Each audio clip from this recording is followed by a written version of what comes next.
Hello. Now we are going to the stage as we are running the time. All the secretaries, please be seated. Please be seated front row.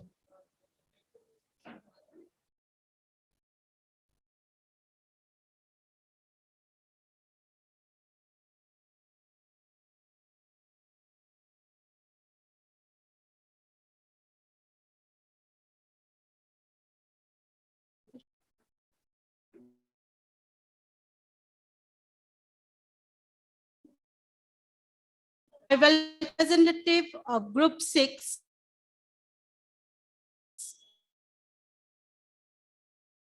Equality of the man.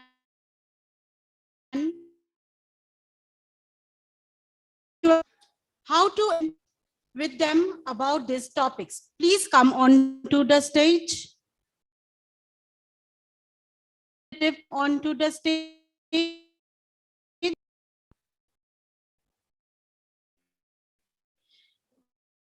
Then group 2. Group 2. So I first call group 2A. Please stage. Yeah, representative. Okay. Group representative. Representative, please come on. Group 2B. Okay. Group and grassroots to be evolved in addition and how change to claim their due rights. Come to the stage.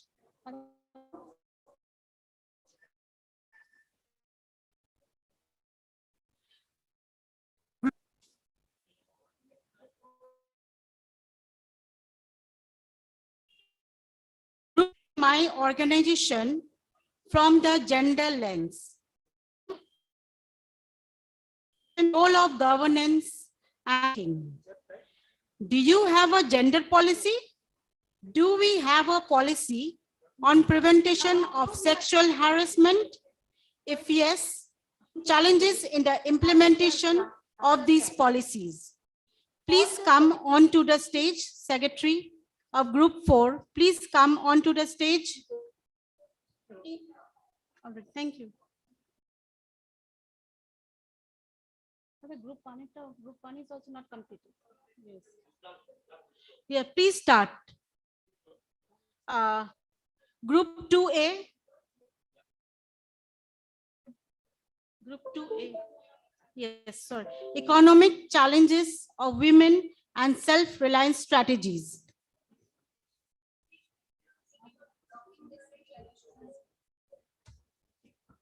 No.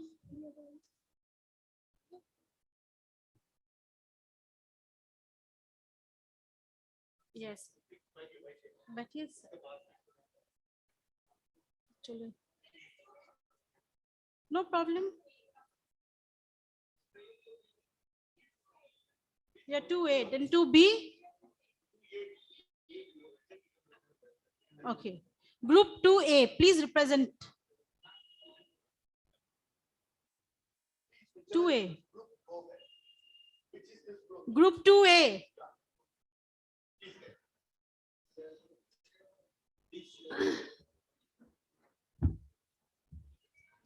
A very good afternoon to all. I hope this post-lunch session will not put anybody to sleep because our sharings will be so dynamic. So we start, our topic was economic challenges of women and self-reliance strategies. We have divided into 6 templates. I will start with the first template, that is the analysis of the issue, that is a question. The first point is women have no access to money, though she is an earning member. Many times she is paid very less compared to the other, her counterpart that is a man. This all is based because of the patriarchal society. We realize each point when we analyze, it comes because our system is a patriarchal system. Then women are not educated well enough to qualify to get good jobs. So they are not economically independent. Also, we realize that women are not assertive enough from the childhood. She is mentalized not to assert herself, but to be docile. They are mentalized to work inside and not to go outside, that it is always a norm that a woman should work in the house to do all the menial works of the house rather than get out of the house and work somewhere else. So this is our first template. The challenges. The first point is we as feminist workers should have a clarity in the result we want to achieve. Our attitude should have a change, a shift. The second point is we lack motivation and lack awareness, especially the women, about their rights and the dignity of work. Like as we see, many times somebody has given the example that men, when they go out, suppose it's a fisher folk, they dress well, but the woman and the same counterpart, she won't be dressing well. And they have kept at par with the modern technology. They use vehicles for selling their fish or selling their vegetables or vending something. But the woman, she goes in her own walking. Then we all, because they may get cheated with the money lenders. So our first attempt is a challenge to teach them to save. That is at a micro level, at the SHG group level. Then the other is the decision making. Usually the woman is not involved in any kind of decision making. She's always put aside. The men, though she works hard, she has no money power, no decision making power. Challenge. And education of the girl child. That is the second template. Third, we have the strategies, that is short term as well as long term. In the short term strategies, awareness. We try to create awareness in the women regarding the change of mentality, the savings that they should do, especially monthly and seasonal savings, so that they are saved from the money lenders. The second challenge, the second short-term strategy is create income generation activities for the women, especially like cottage industries, like mushroom cultivation, selling, the RCM products, that is right concept of marketing, which is one kind of an income generation activity for the women's group. Then also create a motivating attitude. Every meeting we have with the women, we should have a motivating attitude and create motivation in them. Then only they are motivated to come for the next group meetings. Then for the long term, we have the strengthening the groups, especially not only economically, but even morally, to create in them an attitudinal change in the activity, to be united, to make them as a group, to strengthen them. And the second point is many SHG groups together could come and have a cooperative bank to provide loans with less interest. That women will feel ownership over them, ownership over the, that is their money, their bank. Thus make them more self-reliant and self-confident. That is all about our strategies. Then the fourth point is transforming a narrative. We have a very nice example of transforming narrative spoken to us by one of our members. I don't know if the member wants to speak regarding land and building, or I can speak. Come.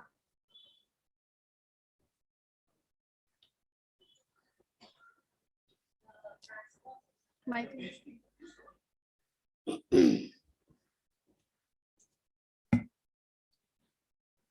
When we are talking about transforming experience, when we have a cooperative, as Sister rightly said, you give many kinds of training, but the training doesn't take much go ahead when they don't have a change of mindset.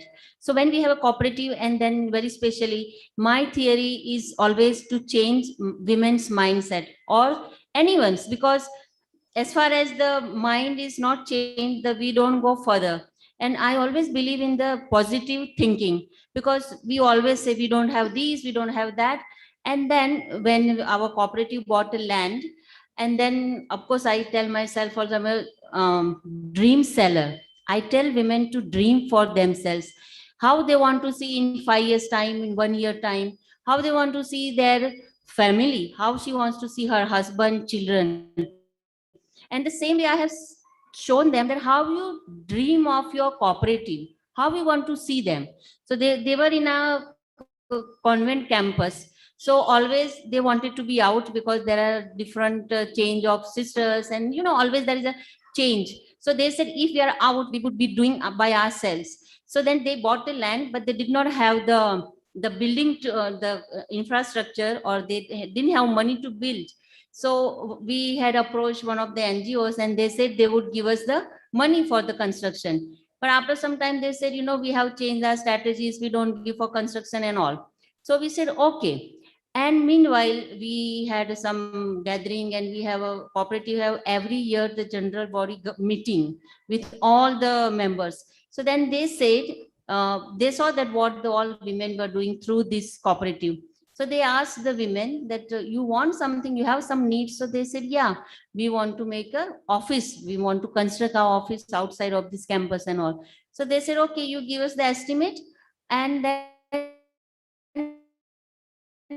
we gave the estimate, and they give us the money, local people, local NGO, to make the building. So what I want to say, that the dreams that they had, that they want to make the building, they want to have. So in that way, the dreams came true. We didn't have to, beg and borrow to people that give us these and all. It's happened because we had thrown into environment, that we want this. So I always say the people are women. What you want, you will always get. But first you have to dream for it. You have to have that aspiration for that, what you want. So that was a transformation dream. Thank you. Thank you. Now we come to the fifth template, that is the way forward to give concrete suggestions. First of all, our concrete suggestion would be to avoid nepotism, that is appointing our own relatives. Like, it is a nature that if you are in power, you appoint your own relatives into the mainstream. Second is close monitoring of the cooperatives. Third is to create more awareness. Let this be a priority of needs. Like, many times we realize in our group we shared, when we get money in the hand, first priority is to buy a mobile of 15,000, 16,000, but health may not be an issue for the person. So we try to prioritize, make them aware that what is your priority. Health is your priority, not the mobile or these gadgets. So this kind of awareness to create in them, to demonstrate the success story of every group, like NGOs, when they have a success story like this, as sister mentioned, these kind of success stories we could circulate in our group. So we thought that this roundtable conference, we have a group, we will not disintegrate it or exit from it, but we can continue with this group because we know each other, and we keep on sharing whatever we get information about one another and our own success story. So it will motivate our group, and we transmit it to the grassroots level through our health workers, to our supervisors, to our volunteers. Then the sixth point is to motivate at the grassroots level leaders, so that we make much more efficient leaders from the grassroots level. We teach them leadership quality and training. Then the seventh point is power sharing. That is, we entrust or delegate to others who are at the grassroots level rather than hold on to power, and create in them confidence, build confidence in them with responsibility and trust. Then the eighth point is collective bargaining. That is, when we approach authorities, we should go as a group. When you go as a group of 200, 300, surely our needs will be met, and we have more power. That is, unity is power, they say.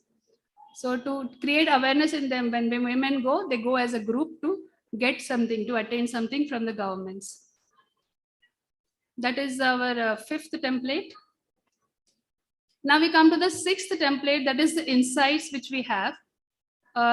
First of all, to conscientize, as we were all explaining that women, now we are at a stage where men and women, we have reached a stage where our mind is already set. To empower women, we talk, but we felt we need to empower or conscientize from the childhood level. Yesterday also we mentioned.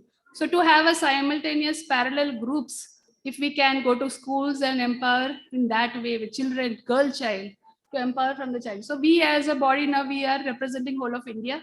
So we can start at our grassroots level. In our schools, boardings, we can start conscientizing girl child. So that it will take another 100 years to completely conscientize the people. So when we start at a foundational level, it will reach a better thing. Then that's all. To change the mindset, that's the main thing. First, second point. So thank you.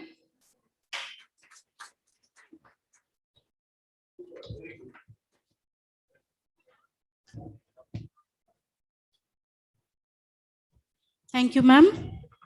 Anybody want to ask any questions to her? Ma'am, please be seated. Any questions from the participants of other groups?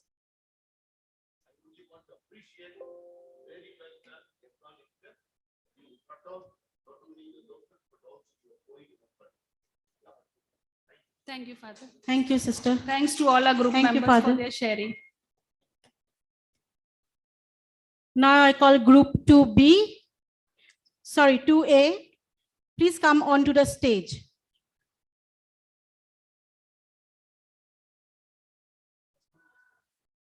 Six steps. Okay, I'll read it. Economic challenges of women and self-reliance strategies.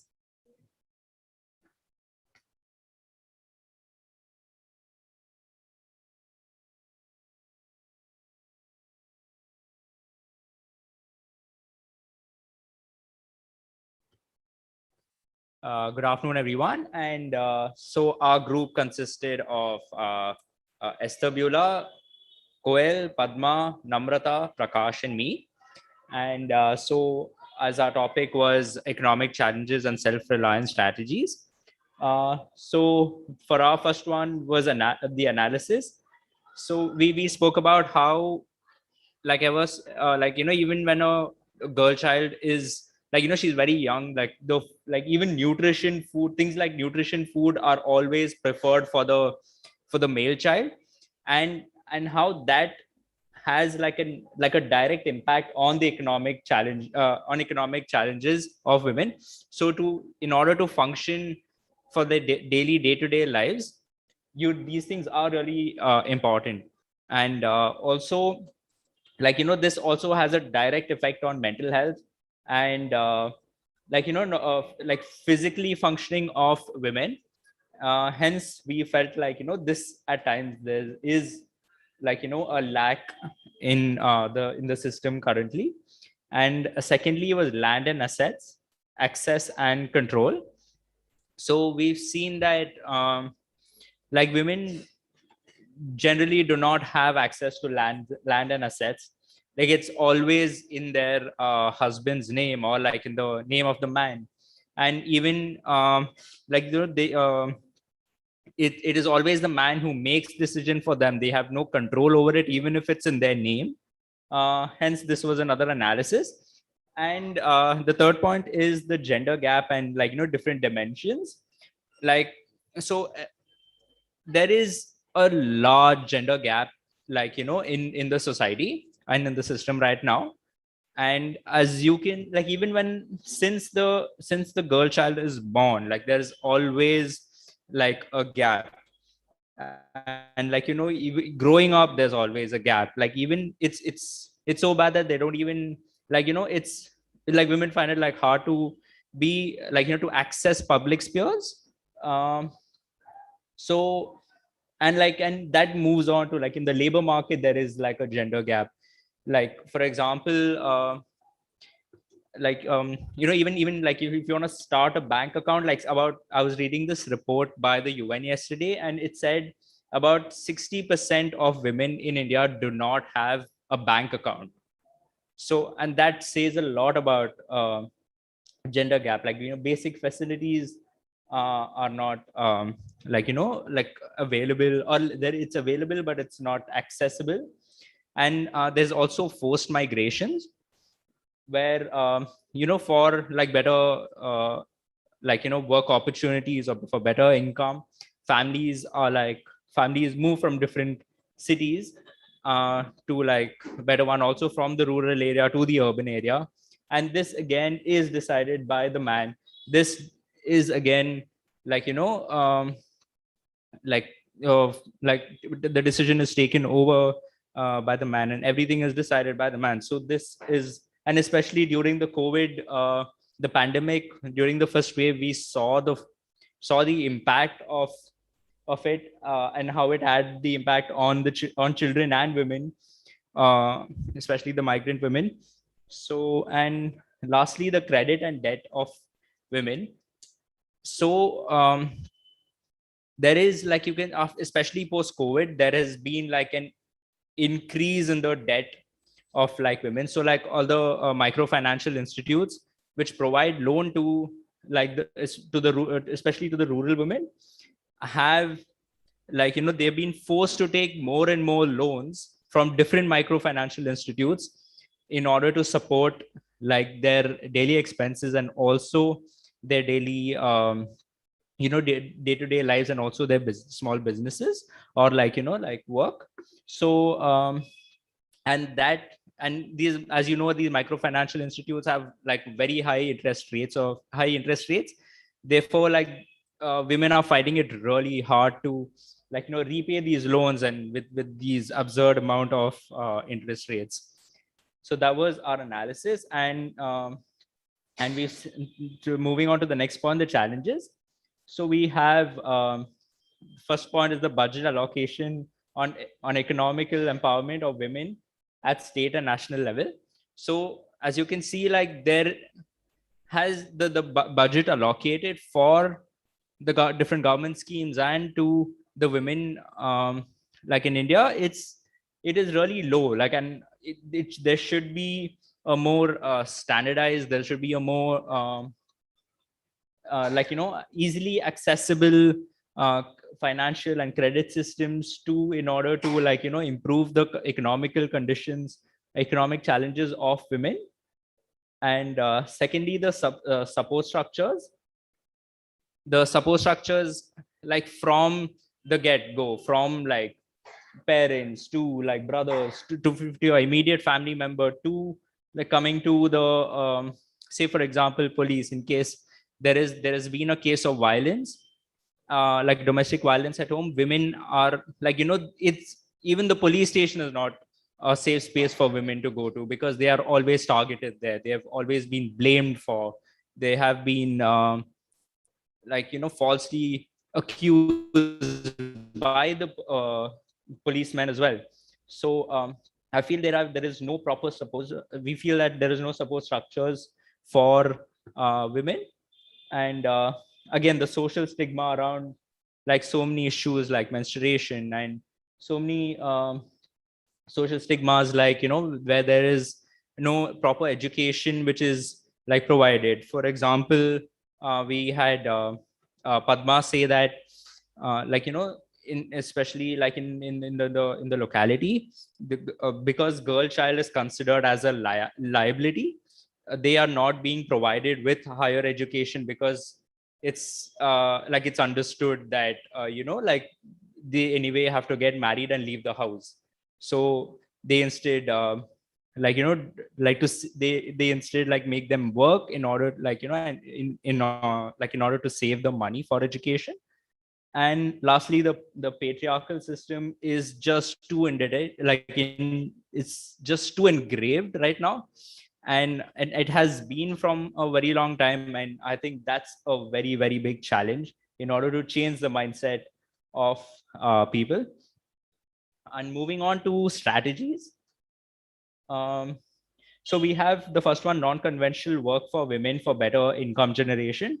So we thought of like how like the conventional methods or the traditional methods of income for women, which have always been in place, which are tailoring, and suing, or like like any other traditional forms of income, but do not really generate that much income. So in order to slowly change the mindset of the society and also the women to empower them, so we thought of including say for example jobs are like which are out conventional, for example opening a garage where just like women work, or for example the petrol pumps, or especially in the urban cities these days, Zomato and like food delivery apps like Zomato and Swiggy are working hard to also include women in their uh, delivery as their delivery agents.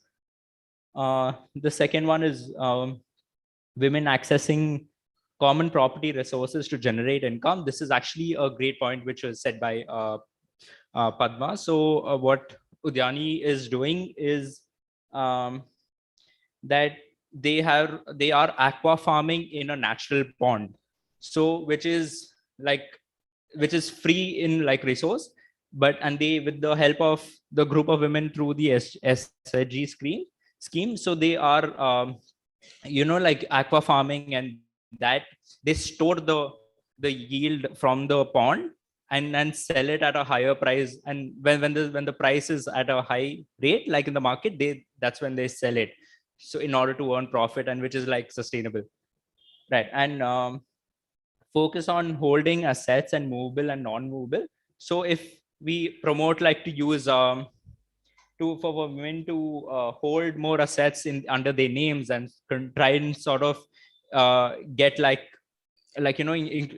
include like to for them to have more control over them, teach sort of have conversations about controlling their assets. I think that is one of the strategies we thought of. And finally, financial literacy. And financial literacy in the sense not to tell women like in the communities or like in the rural area what to do with their money, but like just to give them like an example of their rights to like their own money, to their own income. So that was one of our strategies. And we have the transforming narrative. So again, like how I spoke about the accessing common property resources to generate income, that would be like one of the transforming narratives idea we thought of as well. And insights was a premarital counseling service from the family welfare department or the government. Um, so in order to like to gender sensitize, um, so like one of our team members, so she thought of um, we should have like counseling sessions for the men and women to sort of for like gender sensitizing the man and also empowering women with like knowing their rights. So this was our uh, idea. This was our presentation. Thank you.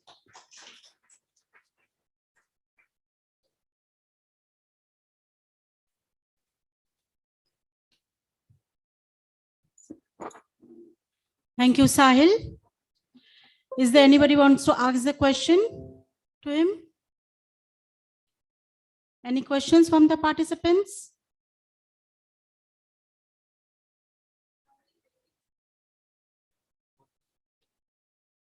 Somebody is raising hand from the Zoom. Please. We are not able to hear you.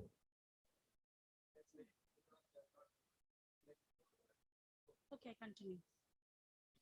Okay, group 3. I welcome the representative of group 3A, how to mobilize women in the grassroots to be evolved in community, mobilization, and how to create agents of change, change makers to claim their due rights and political participants. Please come onto the stage. Ma'am, please continue.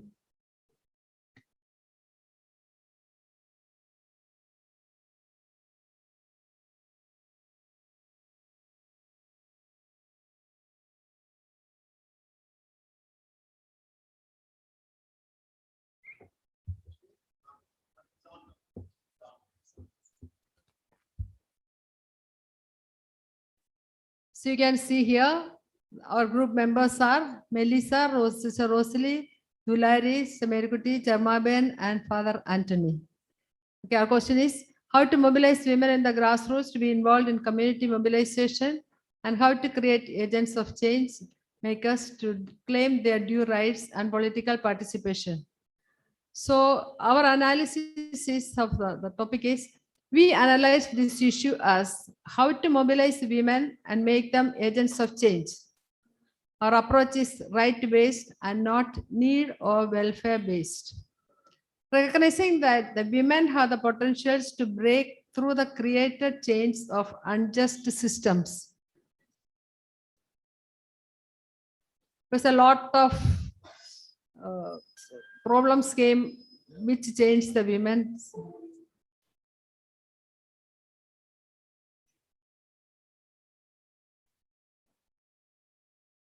On our challenges, infiltration of political parties in all spheres of women's life. Prejudice created in the minds of the people about the NGOs. Because there are a lot of NGOs and a lot of things are going on. So when we reach the village, people are just asking us, what will you give us? A lot of money is doled out. Also, they're questioning us, what do you gain? Why are you here for? Thinking that we are of some self-gain of ourselves. Then MFIS and women are trapped. You know that a lot of micro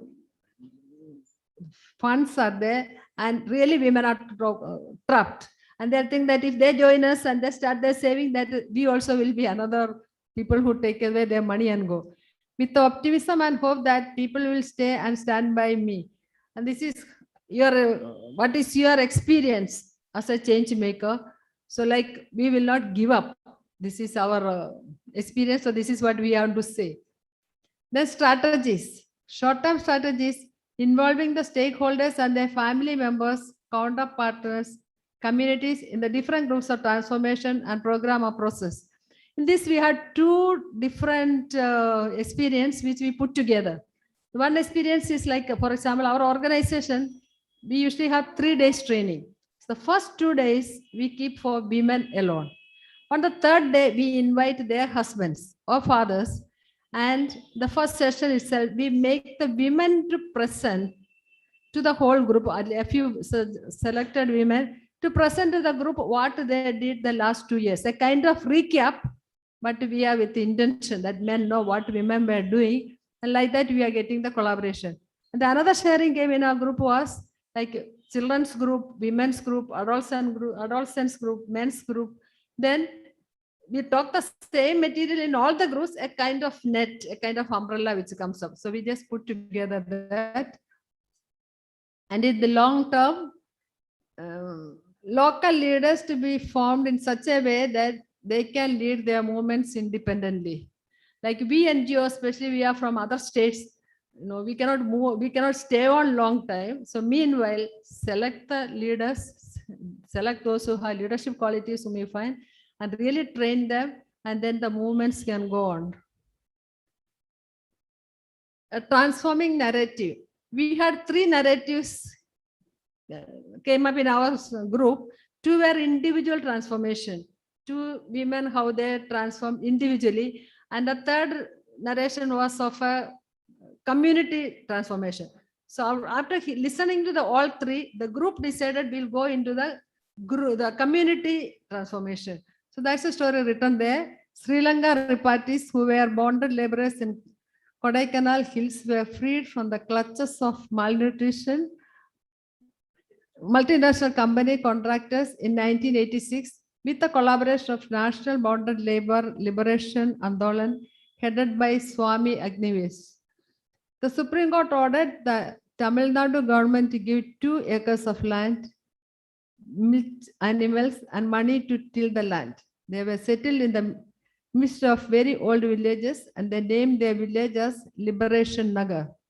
After this settlement, they motivated the neighboring villages to fight for higher wages, electricity, drinking water, motorable road, transport facilities, phones, schools, etc. They could achieve the basic infrastructure facilities because of their constant struggles and protests, and by mobilizing the neighboring villages to boycott the parliament election in 1998. Then way forward. The movement should spread through at least at the state level with the networking of other like-minded NGOs. Like we say, however successful we are, we should not remain into a small place of a village of a district, but it should be national, at least reach the same stage. We don't, it should be of whole India. We are not saying it because of our language problems, and at least minimum we are saying state level. Now the last one, insights, referring to the question to the question 6, what was it supposed to be of the other groups, no? So we have taken the 6th group's question. In our group, there was only one male representative, and he said he need to undo the way of being to work for the promotion of gender equity. Thank you.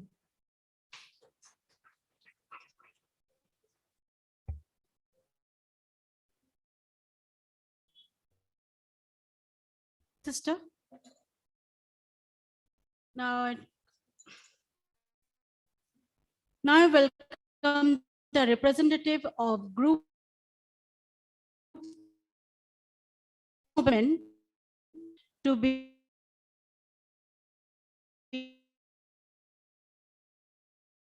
agents of change makers to claim their due rights and political participants.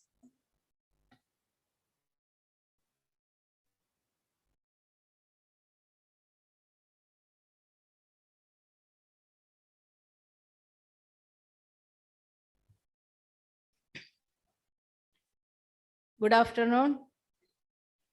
We all know that women's participation in politics, especially women's leadership, should help to increase the status of women and bring them into the gender mainstreaming. Our topic, how to mobilize women in the grassroots level to be evolved in community mobilization, and how to create agents of change and change makers. Our team moderator, Sister Sunita, and other team leaders are Lekha, Basanti Soren, and Anita. First of all, our group discussed about this topic and decided to split the topic into 2. First, how to mobilize women, and second, how to create agents of change. First one, how to mobilize women. The points are due to the method of community-based organization and through existing SHGs and through the monthly meetings of the SHGs. Public awareness for addressing the issues like campaigns in Women's Day, Human Rights Day, and other important days for women. Next one, day-to-day house visit, where community-based organizations are not functioning, through women federations and volunteer work from different agencies. Second one, how to create agents of change and change makers.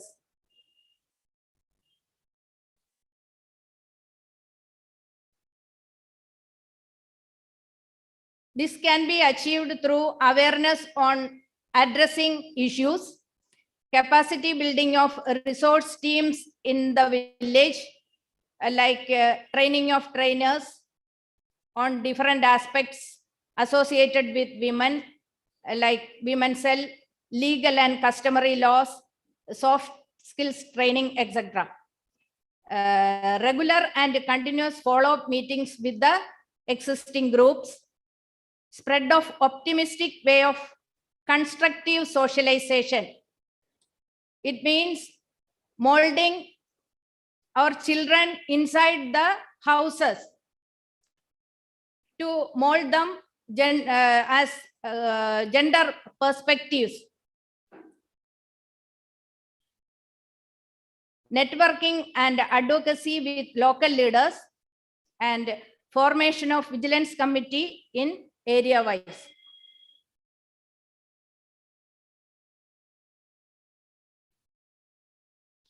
The difficulties faced in the field level social work.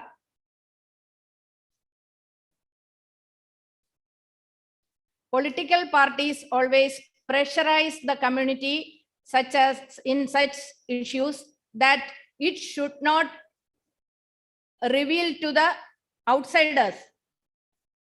They want, the party people want to sit with the family and to solve such issues. People themselves also do not want to reveal such issues like violence against women to the outsiders. Short-term strategies addressing the current issues and solving the problems, supporting the women victims like children also, providing them short stay homes if needed. Long-term strategies. In the discussion, it is found that it is important. This long-term strategy is very, very important, and the NGOs and other organizations have an important role to achieve these strategies. Formation of women parliament and resource teams in the village level, constructive socialization and strengthen the networking, identify better personalities like women leaders, role models, women reservation in political parties, institutions, including religious organizations. Women have to fight for their right. Children parliament, and the last one, sex education and life skill education among children made compulsory.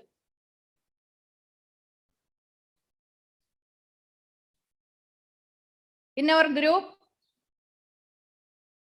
2 or 3 success stories have discussed, and we taken 2 of them. One, women leadership in politics, and the other one about the child sexual abuse and how the organization handled the issue. The first success story was shared by Basanti Soren of Udayani, that a 30-year-old village lady who was only studied up to 5th standard and was won the panchayat election, elected as the vice president of the election.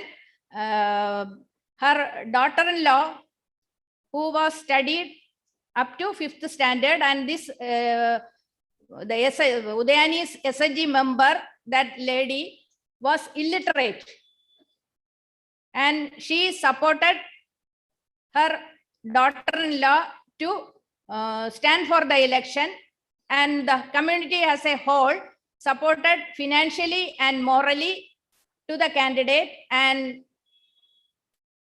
she won the election, and now she is the vice president of one of the panchayat, vice president of the panchayat in Bardhaman district of West Bengal.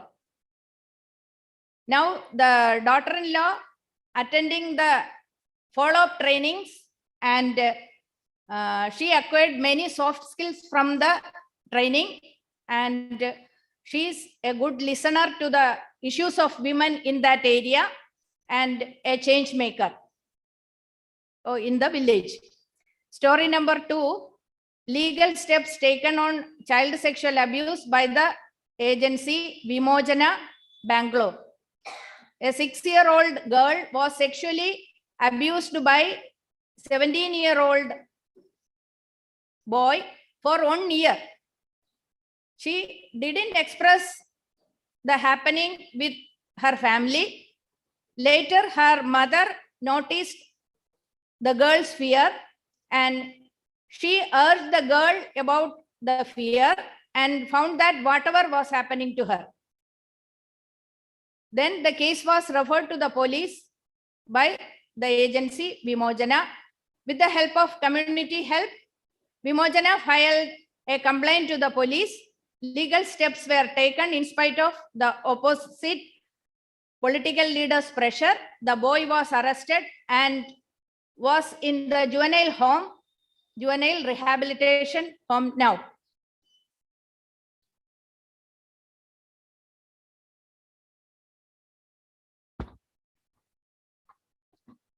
Finished.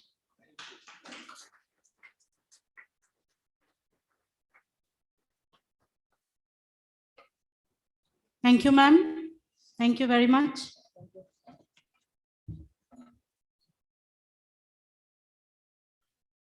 Now I welcome the representative group of 4, reviewing my organization from the gender lens, culture, participation, role of governance, and decision making.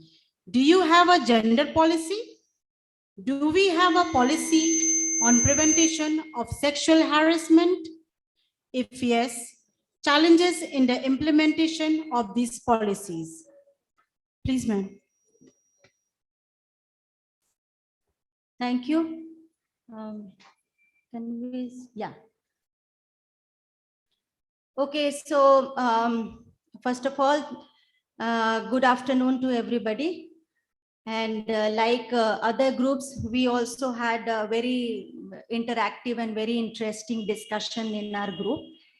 And interesting as well as very challenging, because it was a self-assessment kind of a process. We looked into our own organizations and looking at the areas of, where we are doing very well and the areas where we have to improve, and what are the strategies we can chalk out to work on these areas identified. So can we just go back, look at the pictures? So these were the partners. I mean, we had 5 organizations who reflected, went through the process. Yeah, please. Next. Okay. Actually, we had 3 broad issues. One was like we looking at our own organizations through the gender lens, looking at the culture, looking at the practices, and also our role in governance and decision making. Then we had to look at the gender policy. It's working, not working, it's there in place. And the third part was, look, if we have this, the policy on prevention of sexual harassment at workplace. So really 3 broad areas was combined together. So we tried our best to really go look into all 3 areas and have a very in-depth, very intense discussion. And so the first one, we will go by one, and we broadly looked at 3 categories. We have divided our presentation. The first, we have analyzed that what are the positive aspects we are experiencing in 3 broad topics. Second, we looked at the challenges we are facing under, again, 3 broad topics. And the third, we looked at the strategies and suggestions that how can we improve in these areas. So the first one is we looked at our organization from a gender lens, and we really felt that we have a process of regular reporting and creating it's just not a reporting of our work and looking at the work progress or reviewing, but also creating a space for interaction, because we are working, our organizations are working in different areas. Community have parallelly, we have a capacity building programs, we have small projects, we are working in different blocks and villages. So This kind of regular reporting provides us a space where all of us can come together and share our experiences in terms of what we have achieved in our work, and also what are the challenges. So this place becomes a very useful process of learning from each other, exchange of learning from each other. So that's how we look at it. Is so this is a practice, this is a culture which is being practiced by all the organizations of a cross learning. Then we have and also here we have different processes. So we have a process of looking at the growth and enhancement of the members, the staff, in terms of going out for retreat or a picnic,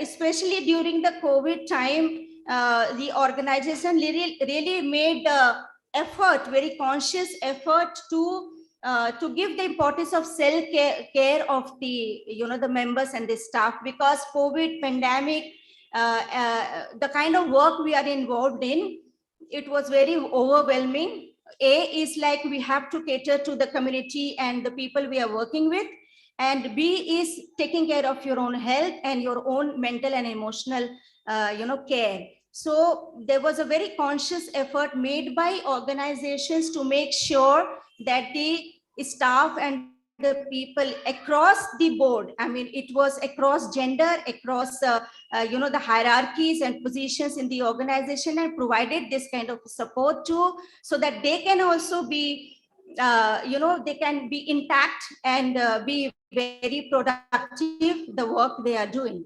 Then we had we also looked at we are very conscious to speak gender inclusive language, very conscious. We make effort not to make very masculine kind of address and using it, whether it is writing, whether it is discussion or simple conversation. And also, no, please don't. Thank you. And also looking at the documentation. So the kind of materials we produce, there also we make sure that gender inclusive languages are used. We talked about the self-growth and recreation, and the space is also ensured for embracing the different the people coming with a different gender identities. So we look beyond the binaries. It's not only men and women. So, but there are many people who do not conform to the idea of men and women. So we try to make our organizations more, like welcoming to the people having with different identities. And they feel comfortable whether they are interning with us, whether they are working as a volunteers, or they are applying for the new recruitment, applying for the job. Yeah, please next. So having said all that, of course, challenges are there, and many a times we slip what we really promise to adhere. We do say that it's a very gender inclusive space, but sometimes we really slip on that. So one has to be very careful and conscious effort we have to make. This happens in our organizations, all 5 organizations also. And also sometimes when we talk about the very democratic and very inclusive process, but sometimes that also there areas we slip on, and we don't really make the space very inclusive sometimes. And here we had narrations of the participants that even like women have they have a very strong voice, and they come with a very certain professional skills and knowledge, and sometimes just because they are women, their voices are not heard. So this is an area where we really need to improve and we have to work on. Yeah, next. So the suggestion is that and also if we can put a mechanism in place in terms of really being inclusive of the voices coming from grassroots. this was another experience shared, that there are organizations working for many, many years, and they have certain core values and principles and maybe some strategies when they started. But now scenarios have changed. There are more ideas, and also the people who are living with the reality. So their voices also should be included, have to have a reflection in the organizational policy and work mechanism. So this we had, and then we have another suggestion that we felt that it's very, very important to include and make it mandatory kind of a process, that the organization should go for very extensive and intensive across board the gender sensitization training. Just little bit, because when we started the whole conversation, all of us started relating our own experience, how the society is violent, and masculinity, the expressions of masculinity, the toxic masculinity, and also the violence against women. So a lot of sharing was done. So if we really have to address this, one is we have to integrate gender understanding and sensitization into our work. Whatever work we are doing, whether we are working on HIV, whether we are working on right to food, we are working on domestic violence, we are working on violence against women, and so on. So this has to be a very, very important and integral area of work we have to look into. Next, please.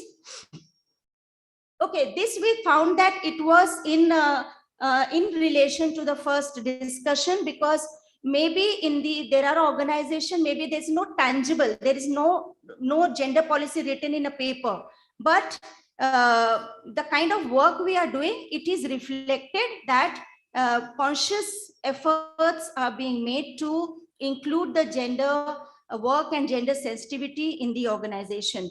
Also, in the organization, there are different levels of policies are available, whether there is a policy for recruitment, there is a leave policy, there is a policy for code and conducts, there is a sexual harassment at workplace. So all these policies is made actually with the gender perspective, with the feminist perspective, so which is translated, which is reflected there. But there is no one separate document tangible which says there is a gender policy. It actually encompasses all these policies. So can we go to the next? Okay, looking at the sexual harassment at work, we added actually at workplace, we assumed, because it was there looking at the sexual harassment, but we added workplace. We assumed we are talking about the workplace. And basically here we discussed and we felt that the kind of society we are in, the way in our society, even yesterday we were discussing that how men and women both are conditioned and socialized in a very different manner. So it's a very age-old issue, the patriarchy and the different face of patriarchy translating into the behavior of men. It's very deep-rooted. And if a person is brought up in a society which is very gender biased, there is a gender inequality in practice in full manner everywhere in all the sector, so they bring that to the workplace also. So whether we look at the public place, where we will look at the private home, or we look at the different institution or workplace, so there is a very clear and a very close in interlinkages of these experiences, and that what people, especially men, also bring to the workplace. And this happens. So men carry this idea of a woman with a particular dress, speaking a particular language, having a very a particular kind of a behavior. And when women do not conform to those gender stereotypes, behavior, dressing code, and also the language, then they become subject to the harassment. So that is what we discussed. And There are organizations where the policy is in place, and there are POSH committees also formed, and it is in working condition. And communication materials have been developed so that the sexual harassment at workplace issue can be discussed with the medium of visuals, with the medium of, written in the form of posters or booklets or short films or spots or whatever. So these are the positive aspects. Can we go next, please? Now we're looking at the challenges that we felt that in some of the organizations, and whether in our work experience, we are seeing not only these 5 organizations, but there are many organizations, despite that it is mandatory, especially in the formal sector, that you have to have a policy in place, but still there are organization institutions, they don't have policy. And if they have the policy, so they do not have the understanding how to form the committee, and how to sensitize the committee members, how to sensitize the employees, employer, and all these. So at different levels, there are lacuna, there are shortcomings, which we need to overcome and we have to work on. There are policies in the organization, but employees are not aware of it. Or maybe they have heard that the policy is there, but they have not read it. If they have read it, but they have not understood it. And if they have not understood it, they don't know how to use it. So that is there. There is a huge gap there. And also POSH committees are there, but there is no regular meeting. There is no, the review process, because after 2 years, you have to review the policy, and how many meetings have you done, what course of actions you have taken in terms of capacity building, sensitization, or the cases have come. So we see that there is a gap. Then there is and if the policy is there, POSH committee is there, and there is only one-time training of the staff. After then it's closed, it's put in the cupboard, the policy is sitting in the cupboard. So how to we will come to the strategy part. How can we make it visibilize and make it more user friendly? But we also looked at that we need to have a very rigorous and continuous training process, sensitization process within the organization, if we really want to make our organization safe and secured, and a respectful working space for women. Can we go to the next one, please? No, before that there was strategies are missing. I'm sorry. Okay. So some suggestions were made. I'll just read out that there were suggestions that if we can make if we can do a continuous training, regular engagement and discussion on the issue in the organization. Even if there is a little sense of incident or cases, we should not put under the carpet. We have to bring this up to the surface, and we have to have a dialogue. We have to have a communication. We have to understand. We've also discussed that many a times there is a different language used by men and women in our society, because we are coming from a very, very different cultural background. So in one culture, certain behavior is acceptable, may not be acceptable from a different culture of people who are coming with a different background. So there has to have a mutual dialogue and respect of each other's culture, and we have to be aware of our boundaries. So that was, sorry, that we discussed. And then we also look at that there was a very interesting suggestion made that by one of the members who is working in the community, said that we are in the community, we are engaging with the different state stakeholders, panchayat, block, offices, Anganwadis, whoever. So we really need to find out whether they have the policy in place or not, because even there the women are working, do they really feel safe working there? Do they also have the issue? And also we approach to these state agencies for the support. We are the beneficiaries. So when we go there, so sometimes we also experience of harassment. So how do we really complain? So we really need to engage with the state machinery at the local level, at the local self-governance level, and we can work with these institutions. And then using of social media, and very, very important. I mean, after the COVID, we all of us have actually using now more, we are getting accustomed to, or we are in the process of getting accustomed to using of digital platform, social media. So if we can really use this space of sharing and spreading the awareness and information related to the sexual harassment at workplace. And very interestingly, there was a campaign also pre-COVID. It was Me Too campaign was run, that was on sexual harassment at workplace. So similar kind of campaign also, if we can run. So there was a discussion, and then also there was that when we are talking about the gender training and sensitization on sexual harassment and talking about the policy, it should be across board. It should be including the support staff and the top management in the organization, because every layer has to go through of sensitization process. So yeah, I think and we have to create more and more communication material to, in a very simple language, more visual.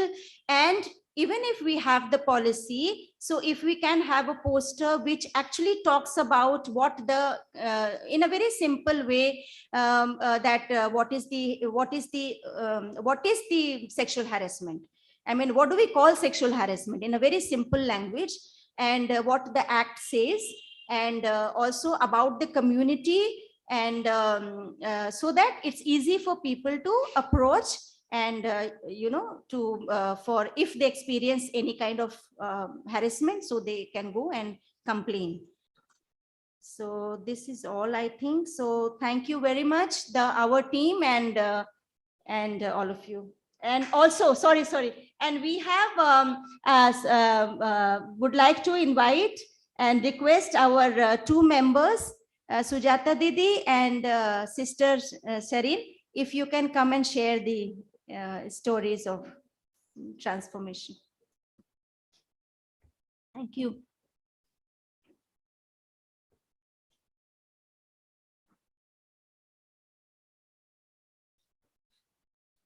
আমি বাংলাতে বলবো, আলফোনসাকে ডাকছি, ও translate করে দেবে। তো আমরা যেহেতু social activist, প্রতিটা মুহূর্ত আমাদের কাছে চ্যালেঞ্জেস, তো আমরা প্রত্যেকটা মুহূর্তেই চ্যালেঞ্জ ফেস করি।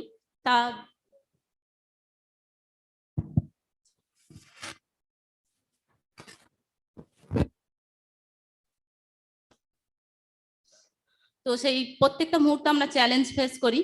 তো 2019-এ আমাদের একটা চ্যালেঞ্জ আসে যে দিদিকে বলতে ফোন নাম্বার দেওয়া হয়েছিল, যে মানুষের আমরা যে অধিকার নিয়ে কাজ করি, বিভিন্ন সমস্যাগুলো আমরা যাতে সরাসরি চিফ মিনিস্টারকে জানাতে পারি।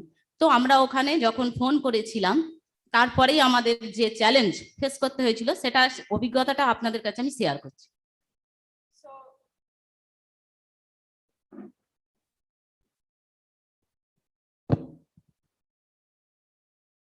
So she's basically going to talk about a challenge which she has to face as a community worker in 2019. It was basically from the part of the governance. There was an initiative taken up by the West Bengal government, by the chief minister, known as Didi Ke Bolo. Like whenever there is any kind of a problem, or whenever there's facing, the community members are facing any kind of a problem, they can directly contact the chief minister's office and can address, or not exactly complain, they can just inform the office about the problems that are going on in the area. So she's basically going to talk about the kind of problems she had to face after informing the chief minister's office about the problems in the area. আমাদের সমস্যা ছিল, আমরা Udayani social action forum মূলত মহিলাদের, দলিত আদিবাসী মহিলাদের সশক্তিকরণের জন্য কাজ করি, পাশাপাশি আমরা অধিকার নিয়ে কাজ করি। তো সেখানে আমাদের দেখা যাচ্ছে যে আমাদের এলাকায় বিশেষত দলিত আদিবাসীরা খাদ্য এবং কাজ এবং যে রাজ্য সরকার এবং কেন্দ্র সরকার যে প্রকল্পগুলো আছে তার থেকে বঞ্চিত হচ্ছে। তার জন্য আমরা কি করেছিলাম, ওখানে যখন আবাস যোজনা পাচ্ছে না, রাস্তার বেহাল অবস্থা, শৌচালয় নেই, পানীয় জলের অসুবিধা, সেই সমস্যাগুলো যখন লোকাল পঞ্চায়েতে জানিয়ে কোনো সুরাহা হচ্ছিল না, তখন আমরা কিন্তু দিদিকে বলতে ফোন করি। So basically, we work with the community of villages where there are the civic amenities are not in a good condition. Transportation is bad. People are promised to receive benefits under Indira Gandhi Awas Yojana, but they are not receiving the benefits. Drinking water supply is bad. So as and when these women, they went to complain against these problems to the local panchayat, that is when the problem actually initiated. কিন্তু phone করাতে ওরা accept করে এবং সেই বিষয়ে তদারকি করার জন্য উপর থেকে লোক পাঠানো হয়েছিল। কিন্তু আমরা যখন একত্রিতভাবে সমস্ত নারীরাই আমরা কমপ্লেন করেছি, মানে জানিয়েছিলাম অভিযোগ, তখন কিন্তু মূলত আমারটা ওটা কমপ্লেন আকারে একদম পুরো চিফ মিনিস্টারের দপ্তর থেকেই ব্লকে পাঠানো হয় এবং আমার ছবিটা পাবলিক প্লেস করা হয়, সব জায়গাতে ছড়িয়ে দেওয়া হয় এবং আমার বাড়িতে থ্রেট দিতে আসে রাজনৈতিক নেতারা, আমার পরিবারকে, আমার স্বামী, আমার মেয়ে, আমাকে, এবং তারপরে আমাকে বাধ্য করা হয় ব্লকে নিয়ে গিয়ে ওই কমপ্লেনটা তুলে নেওয়ার জন্য। So basically, when she had talked about her complaint at the local panchayat level and had also, talked to the chief minister's office, in a way, it was a measure so that the community members could easily, communicate to their problems to the governance. But instead, she basically was threatened, and her photo was, made public. And throughout the village, her photo was circulated. In fact, there were strict orders from the chief minister's office where they, at the panchayat level, these people came and threatened her family and her husband, telling that whatever complaint you have made, you have to lift it. You have to take back your complaint. Otherwise, you are going to face harsh consequences. কিন্তু আমি যখন তুলতে চাইলাম না, তখন একটা চুক্তিপত্র হলো যে আমাদের দাবিগুলো ওরা মেনে নেবে। তারপরে আমি কিন্তু লিখিত আকারে আমার কমপ্লেনটা তুলে নিই এবং আমাদের মহিলাদেরকে প্রায় 59 জনকে শৌচালয় দিয়েছে, আমাদের দুটো পঞ্চায়েতে পুরো পানীয় জলের সমস্যা মিটিয়েছে এবং অনেকে ঘর পেয়েছে, আর রাস্তাগুলোও খুব সুন্দর করে দিয়েছে। এটা আমরা অ্যাচিভ করেছি। So basically, after this, her photo was made public. She went into a negotiation process. So the panchayat members, they came and they talked to her. They asked her to lift up the complaint legally, but instead of that, she was successful. I mean, she had kept forth her struggle. She did not, she did not get scared by the threat that she was facing. Instead, what happened? Due to her struggle, due to her courage, 59 families in the village, they received Awas or houses under the Awas Yojana, and also transportation facility. The road system was improved, and many received drinking water facilities in the village. তো এই challenge যখন আসে আমি সত্যি ভয় পাই এবং পিছিয়ে ভাবি যে আমি মনে হয় পারবো না, কিন্তু আমার শক্তি আছে, আমার নারীরা আছে। তো নারী শক্তি দ্বারা আমি আবার কিন্তু উঠে যাই এবং আমি এগিয়ে যাই, আমি ভয়কে জয় করি। আর এইভাবে এগিয়ে যাচ্ছি উদয়নীর সহযোগিতায়। এখন আমরা একটা সংগঠনও তৈরি করেছি উদয়নীর সহযোগিতায়, সম্পূর্ণ নারী কল্যাণ সংগঠন, সম্পূর্ণ নারীদের দ্বারা গঠিত। আর আমরা পঞ্চায়েতে গিয়ে এইভাবে তো কথা বলি না, আমার একটা ভাষা আছে, আপনারা আমরা একই পথে চলি, বিভিন্ন ভাবে আমরা দিকটা নিয়ে এগিয়ে যাচ্ছি। তো আমি দুটো slogan Dev. So basically, she's telling that even though at the face of challenges, she gets scared, but she has the support of the women in her community. So even though times are difficult, she, continues to have that courage in herself and that confidence in herself that whatever may come, she will be able to overcome those challenges. And now she has been able to form her own organization locally named as Sampurna Nari Kalyan Sangathan, which is totally constituted by Dalit and Adivasi women at the local village level. So she has her own language of protest, and she's going to express it through a few slogans that she generally uses as a medium of protest whenever she goes out, and she takes on mobilizes women to carry out movement against the corrupt activities going on done by the government. So she is going to address you through those slogans. দয়া করে আপনারাও আমার সাথে সবাই বলবেন। So she is requesting all of you to repeat those slogans with her. অবিলম্বে লিঙ্গ বৈষম্য দূর করতে হবে, করতে হবে, করতে হবে, করতে হবে। অবিলম্বে লিঙ্গ বৈষম্য দূর করতে হবে, করতে হবে। You just have to repeat korte hobe, meaning we have to do, we have to do.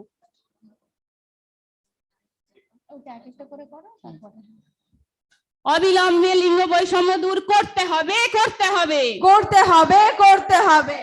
নারী নির্যাতন বন্ধ করতে হবে, করতে হবে, করতে হবে, করতে হবে। যৌন নির্যাতন বন্ধ করতে হবে, করতে হবে, করতে হবে, করতে হবে। লড়েঙ্গে, লড়েঙ্গে, লড়েঙ্গে, জিতেঙ্গে।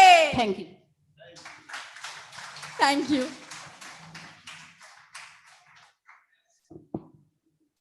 Can we share one more story, or we are running out of time? Can we? Okay, sister.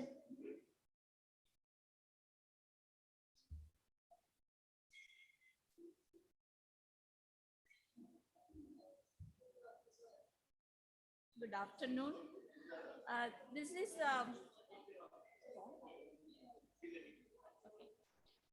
sir, transformation which has taken place. Friends, can we get your attention, please? Thank you. Yeah, I represent Vishwas NGO, which is working for people living with HIV/AIDS, and we all know that once you are diagnosed with HIV, what is the mental status of the individual? So confidentiality is very unique and very significant, and we are all aware about it. So when clients come to us, they are very now sometimes frightened, and also emotionally, physically. Sometimes at the last stage, they are diagnosed with HIV/AIDS. An AIDS stage, they will come. So physically they are down, emotionally they are down. So when the clients come to us, we give them counseling, we give them nutritional support, even for their gradually after a few months of regular meetings with them, we support them. So what we have seen through our various monthly meetings and counselings over the phone, in personal counseling, family counseling, they have come out very well, because we focus on the women, both men and women, but we give priority to the women because sometimes we feel that the disease was contracted to the men, and then women at home, they got it through men. So we are trying to empower them, motivate them, because they are affected mostly. Sometimes the husband's death even affects them. So we have many widows. So we have a women empowerment program, and many women are in our group. And what we have seen is through various positive speaking, because we have in our monthly meeting, we encourage them to speak about themselves, the benefits they have got, the changes that are taking place in them. So through which they have really come out. Physically, they have gained their health. Emotionally, they have come out. Mentally, they are regained their health, and they don't mind even in speaking in public.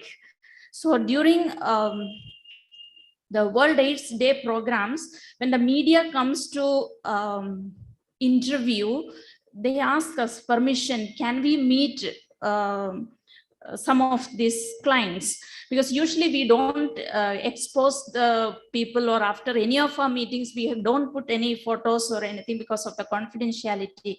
We get the permission of the clients and they have absolutely no problem, because we sometimes I am concerned more than them. They have no fear, because I felt they have really transformed. They have really come out to say their stories. So that is one thing that I want to share, that through our interventions, our activities, the people with living with HIV have really got into the system, because earlier there was a lot of stigma, fear, isolation, families, and from all the areas. But Vishwas is really helping those people to come out of themselves and really lead a normal life. So that is one thing that I want to share, the transformation which has taken place in them, the fear. We are also giving awareness to reduce, our target is to reduce further spread of the HIV. So we are happy sometimes by looking at the clients' changes in them. Thank you.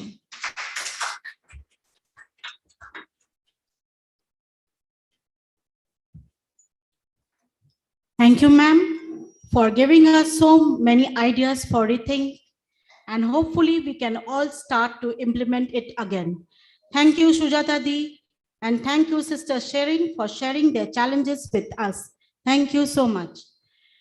Now I welcome the representative of Group 6, men in promoting gender equality, how to involve the man in the process of equality, how to approach men to work with them about these topics. Please come onto the stage.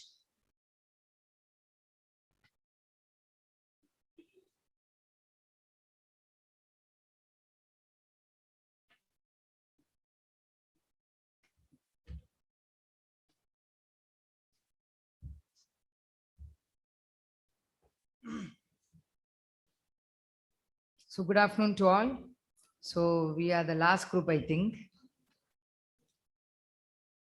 So our topic is engaging men. So the first implementing, we have engaged Mr. Vishal. I mean Rahul. Not Vishal. Rahul, sorry. So our engaging men in promoting gender equality. Actually, we wanted our group to come here, but Shubhra, please come. Shubhra, Champa, Anantu. So we are a small team, but very committed team. And they were, even though they were reluctant in sharing their thoughts, but initially in that 20-minute silence, they opened up and they gave their points. It would be nice that they can share whatever points we are discussing here. So thank you. So these are the three questions, pointers: engaging men in promoting gender equality, and how to involve the men, the man in the process of equality, and how to approach men to work with them in this. So this is our question. And analysis of the issue is, the concept we took it, women face a lot of challenges from womb to tomb. So that concept came from Rahul, and Rahul was a vibrant person.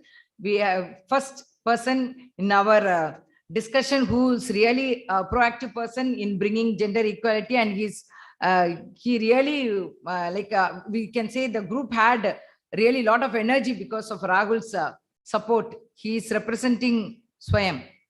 Yeah. So these are the, and he would explain to you about the words, about the patriarchy. What we discover in the discussion, like words called husband. Husband, it's a British word which we got from husbandry. अगर मैं गलत नहीं हूँ, husbandry का मतलब वही है जहाँ पे जानवर रहते हैं. It means I am a husband It means I am a malik of someone. मतलब मैं मालिक हूँ. If in Bangla we called Shami, मैं ऐसे multilingually बात करूँगा क्योंकि we are in Kolkata.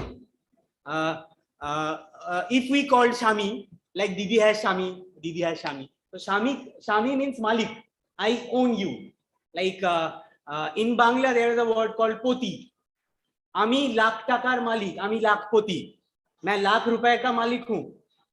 Ami or Poti. So these are the words. It's full of patriarchy, and we discover we need to change this kind of words.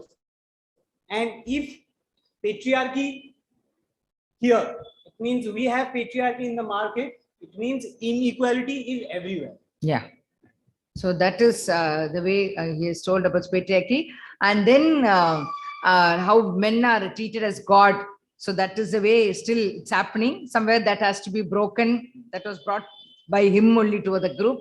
Then women in family from birth. That's what we are talking about, womb to tomb. So there's really there are many challenges which as women, as a girl faces from womb. When they are in their womb itself, in their mother's womb, when the child is like when the fetus is female, they try, like yesterday ma'am was telling about Uslamite issues. So there is challenges from till the tomb is, we are talking about the sati. So women in family from birth, how are they treated? Then in puberty, like, if it is a girl. So for that, we can, I will be giving you an explanation. Then about puberty, Shubhra can share about the puberty thing, how it is happening in families.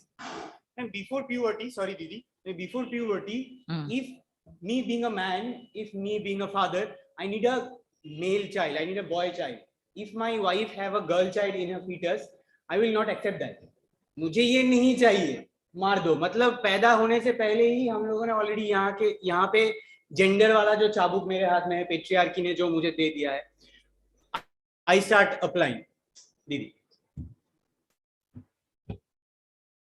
You explained already.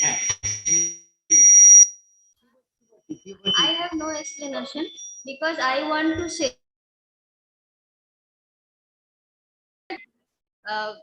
मतलब वो जो মেয়ে সন্তানকে বাঁচাতে পারি.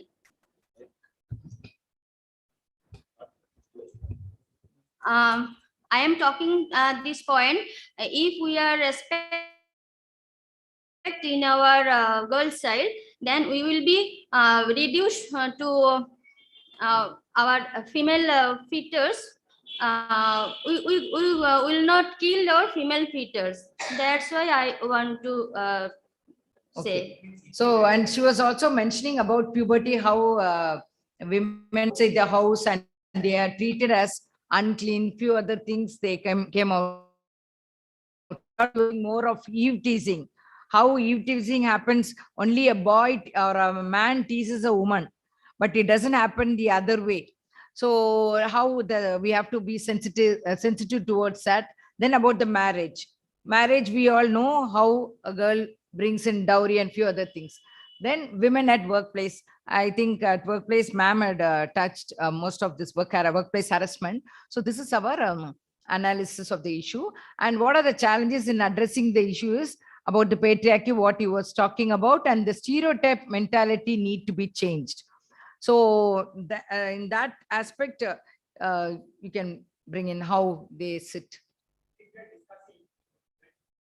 Like we are discussing in the team, have we ever see our mother or wife sitting like this in the room? Have we ever seen this? My mother is relaxing. If I enter, she will sit like that. Or we always taught our girls, our sister, our wife, or in a female family member, we always see taught that you have to sit like this. But why? Is there any rule book? What you have to do and what you don't have to do? Is there any rule book? I am asking to everyone that is there any rule book? How you have to sit and how at home also you are not having freedom to sit however you want. So you have to, like, if somebody, he was telling about his Babiji, when he enters, immediately his sister-in-law used to sit. See, freedom is at home. At home also, they don't have the privilege of sitting however we want. So that is like the stereotype mentality is there already been groomed at our family, like from when we are children. Not even the sitting posture. If I want to go outside, I can go wearing whatever I want to do. I can go bare chest. But if my sister or my wife want to go outside, I always tell her, take a dupatta. Dupatta chhara baire niye jao.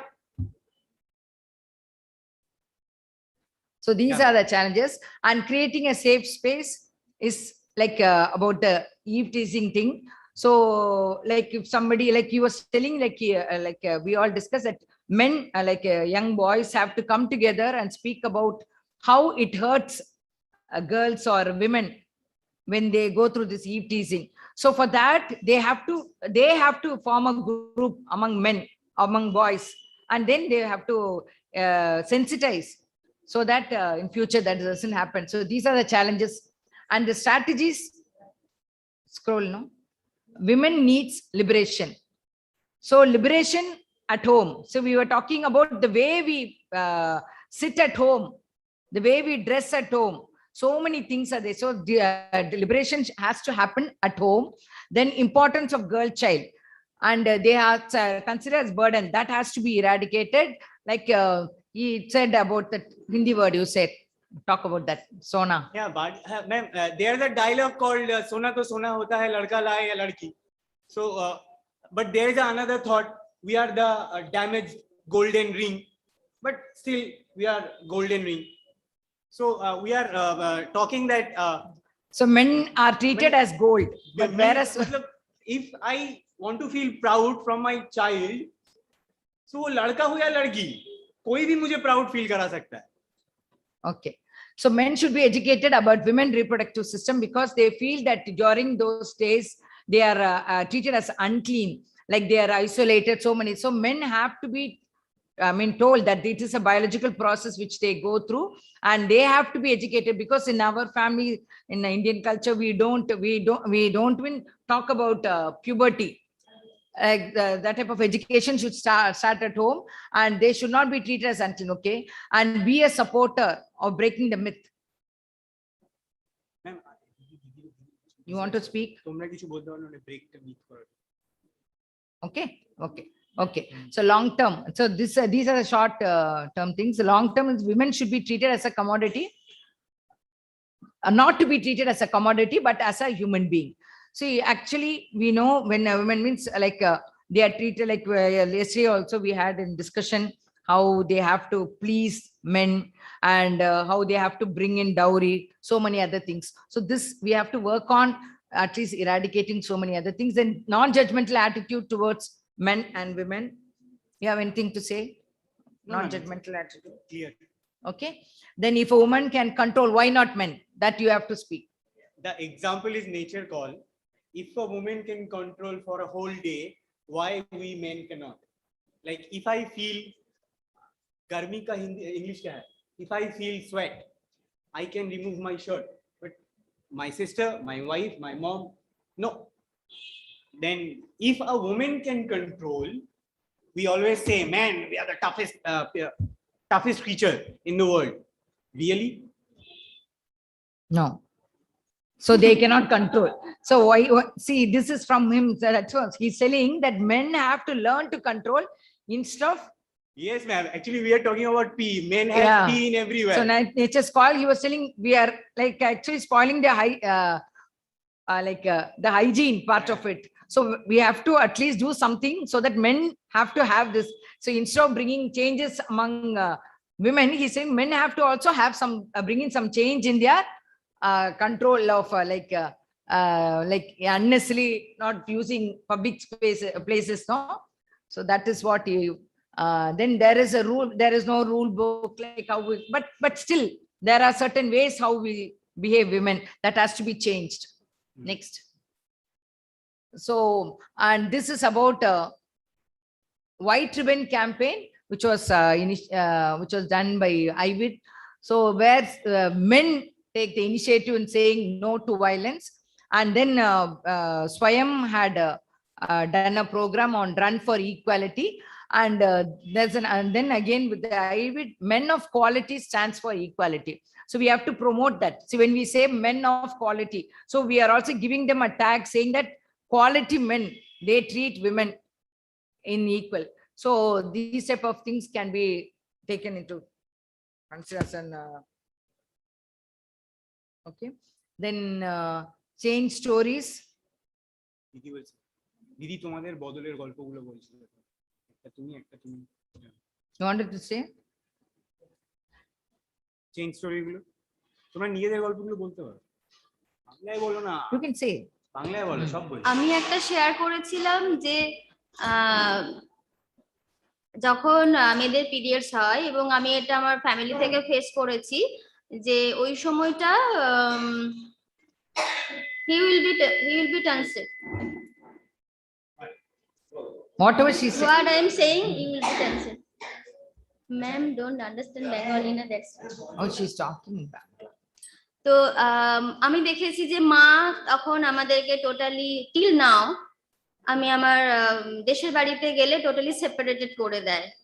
রান্নাঘরে যাবি না, ঠাকুর ঘরে যাবি না, মানে তখন নিজেকে মনে হয় যে এটা কেন, যতই এডুকেটেড হই না কেন, বাট মায়ের মাইন্ডসেট এখনো অব্দি চেঞ্জ করতে পারিনি। সেটাই পরবর্তীকালে আমাদের উপরে এফেক্ট হয়েছে এবং নেক্সট জেনারেশনের উপরে এফেক্ট হতে চলেছে। তো সেই জন্য আমি এক্সাম্পলটা এখানে পুট করেছিলাম। There is a myth called if you hit puberty, you don't want, you cannot enter the temple, you can touch the good things. So I think I am loud enough. What have when Didi is saying her personal example, when a girl when she hit menstruation, her mother said you cannot enter the temple, you cannot touch the good things. She's saying my mother is educated, my family is educated, but still we have following this myth. So somewhere that has to be broken. So what he was telling is, when during a discussion, he's telling Pujari, he has not told you not to come. He has not told you not to come to temple and touch, but somewhere the family. So that has to be changed. So these are the discussion. Because we don't have enough knowledge that that's a biological normal thing. Yeah. So then way forward, sensitizing men to talk and stand for women, not against men. He was mentioning, let it not be against men, because we are talking about domestic violence. If I am share my work experience personally, I work with men, especially in a belt where everyone is belongs to Islamic. If I am share my personal experience, I work with a community where everyone is Islamic. Basically, those men are stereotypes that men should do this and women shouldn't. So men can do whatever they want to. Men is supreme than women. So if a woman want to go outside, they have to wear niqab and falana dimka. So when we been to community, we always said them to, we are with you, we are not against you. If you understand that we are against violence, not against not against you, then they might understand a little bit. Okay. So then bring the change in policy level to promote gender equality, then equal property rights, and create men's group to create change makers. See, we are like when we talk about women's forum, we only talk about empowerment in women's group, but this has to happen among men too. Yes, so actually, they will be the one who can bring in change. Actually, in I think if I am wrong, Didi, please correct me if I am wrong. There is a property law in Islam. I think there is a property law in Hindu law. I think there is a property law in Christianism as well. But is there any property law in Indian constitution for all? Like we all have equal rights in property in our family. Is there any? We want to know.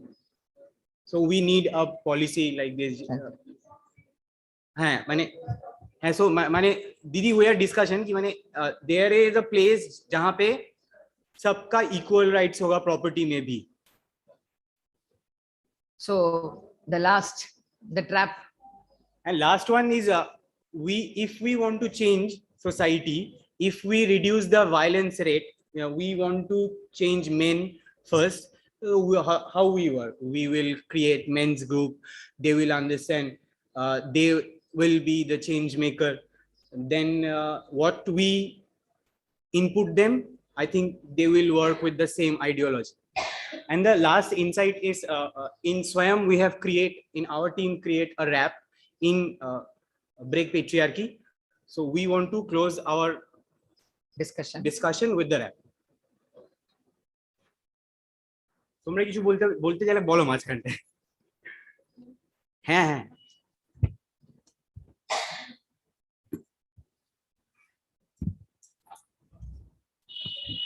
তো আমার মনে হয় যে দুজনকার পুরুষ এবং নারীর মধ্যে সমতা আনার জন্য প্রথমত পরিবার থেকে সেটা শুরু করা প্রয়োজন আছে। তো সেই জন্য আমি মনে করি যে এটা আমি আমার পরিবারে করতে পেরেছি, কেননা আমি যেহেতু আজ এখানে আমার পরিবারে আমি, আমার হাজবেন্ড এবং আমার একটা বাচ্চা আছে, তো সেখানে আর কেউ নেই। তো আমি যেহেতু এসেছি তাহলে আমি এই চিন্তা করছি না যে আমার বাড়ি থেকে কি রান্না করে দেবে, কিন্তু সেটা আমি আমার হাজবেন্ড করতে পারবে, সেটা আমি তাকে বোঝাতে পেরেছি। এবং আমি যখন কোনো কাজের ক্ষেত্রে কোথাও যাই, বেরিয়ে যাই, তখন কিন্তু আমার যদি সময় না থাকে, যে আমি হয়তো খেতে সময় পাচ্ছি না, সেই খাবারটা কিন্তু সে সাফ করে আমার সামনে এনে দেয় যে তুমি খেয়ে তারপরেই যাবে। তো এটা আমি করতে পেরেছি। আমার মনে হয় যে প্রথমে তো আমি নিজে এবং আমার পরিবার থেকে যদি শুরু করি, তাহলে আমরা পরিবার বা অন্যান্য পরিবারকে আমরা বোঝাতে পারবো বা বলতে পারবো। এর মাধ্যমেই আমরা আমাদের দুজনকার মধ্যে সমতা আনতে পারি, পুরুষ এবং নারীর মধ্যে। If we want to bring equality in society, first we have to bring equality in our ghar, in our family. Didi is saying her personal experiences. When she has lack of time to go work, her husband will make food, and sometimes he arrange food to so Didi is saying society बदलेंगे बाद में, पहले तो घर बदलना चाहिए. First it has to start from the family, then only we can change things in society. Anyway, thank you Didi. Wrap. Okay, ये हम लोगों के स्वयं में हमारे एक मेंटर है शाती दी, उन्होंने लिखा है। अच्छा, बेटा तू मत रोना, लड़के नहीं रोता, तकलीफ हो तो थोड़ा गुस्सा ही कर लेना, सबका खर्चा उठा ना खुद राजा बन जाना, थोड़ा बहुत गलती हो तो माफी ना मांगना, लड़की छोटी लड़का बड़ा ये याद रखना, शादी के पहले रात तू मर्द बन जाना, माँ बीबी सबके लिए तू जज बन जाना, बेटा बोले आप मुझे ये बताना, मर्द और औरत ही तो इंसान है ना, दो हाथ दो पैर सबका ही होता, फर्क कम मेल ज्यादा फिर क्यों भेदभाव होता, छोटा बड़ा होता नहीं सब खुद के जैसा होता, चोट लगने से दर्द मर्द को भी होता, खुद का पानी भर के मुझे पानी है पीना, घर का काम सबका काम ये है मानना, घर का काम करके मुझे समानता लाना, पितृ सत्ता तोड़ के मुझे समानता लाना, पितृ सत्ता तोड़ के मुझे समानता लाना, भाई समानता लाना, पितृ सत्ता तोड़ के मुझे समानता लाना. Thank you. Translation, you all want translation, we can do it. नहीं. So thank you so much for listening to our team's discussion. Thank you to the members of Group 6 for sharing so many voices we are hearing today. So we are going now to the break. After the break, we will have Dr. Vandana Shiva's video conference. Please kindly come back. Till now, we have not finished our group activity. We will continue our activity after the video conference of Dr. Vandana Shiva. Group 1 is still left, Father. Thank you.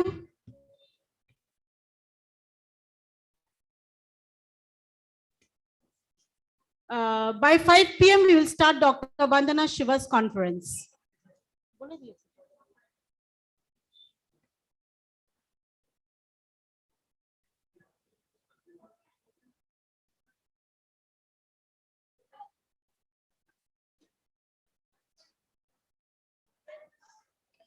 By 4:55, you all have to be here in the conference room. By 4:55.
A ver.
Hello.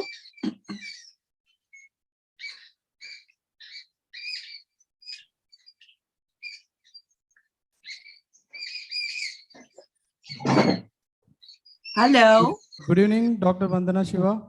Can you hear me? Hello. Hello. Yes. Yes, I can. Okay. We can also hear you. Yeah. We will start exactly at 5 o'clock. Okay. Okay. You are Amburaj. Yes, I am Anburaj. You're from Xavier's. No, I am from Udayani Social Action Forum. Okay. Okay. Okay. But it's based in Xavier's, right? Yes, yes. Okay. Okay. We have 5 minutes more. Yeah. Yes, we are waiting for our participants.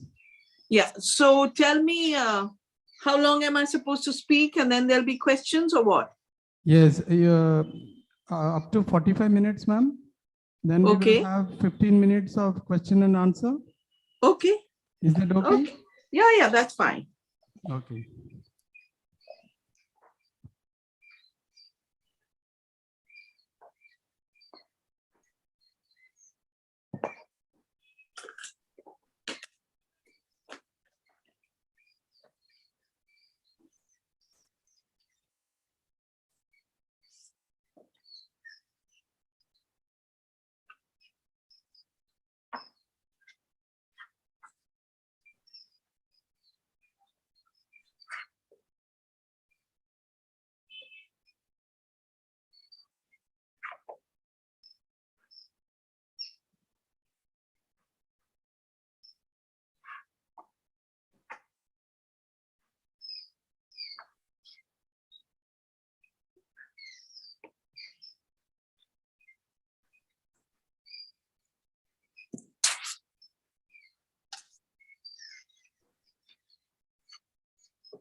Hello, Inigo.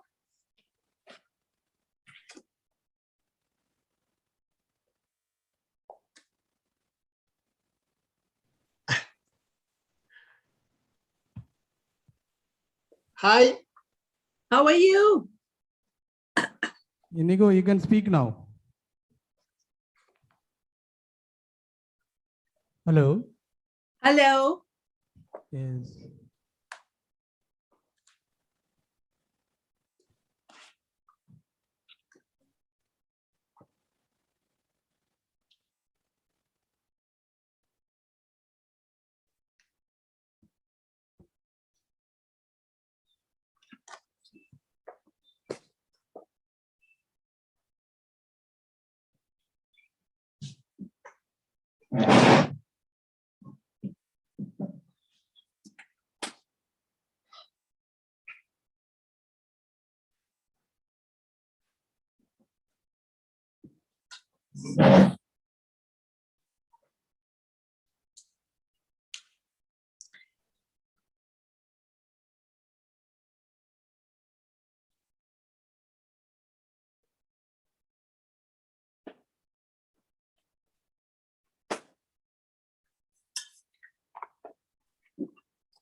Hi.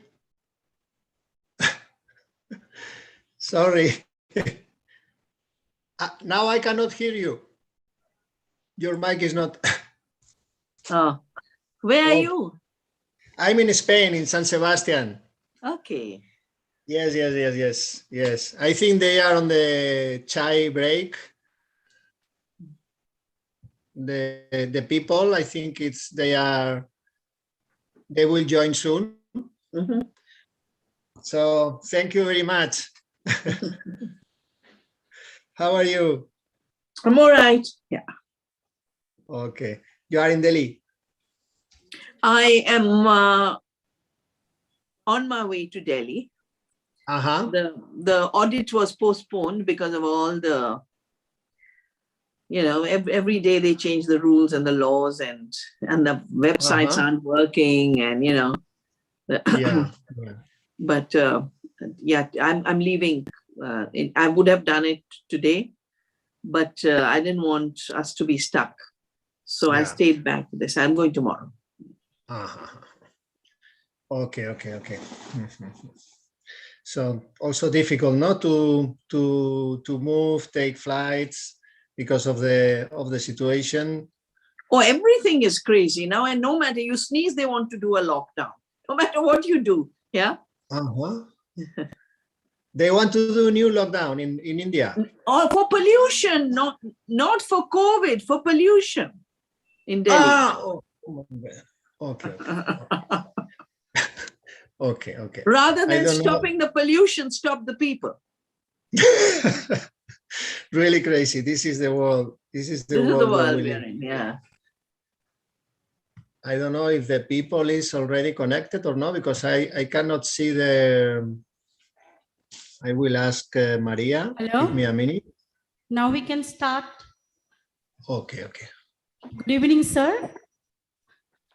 To Inigo, hello. Yes. Okay. Sorry, I will go and keep the mic free for Dr. Shiva. Okay, thank you. Good evening, ma'am.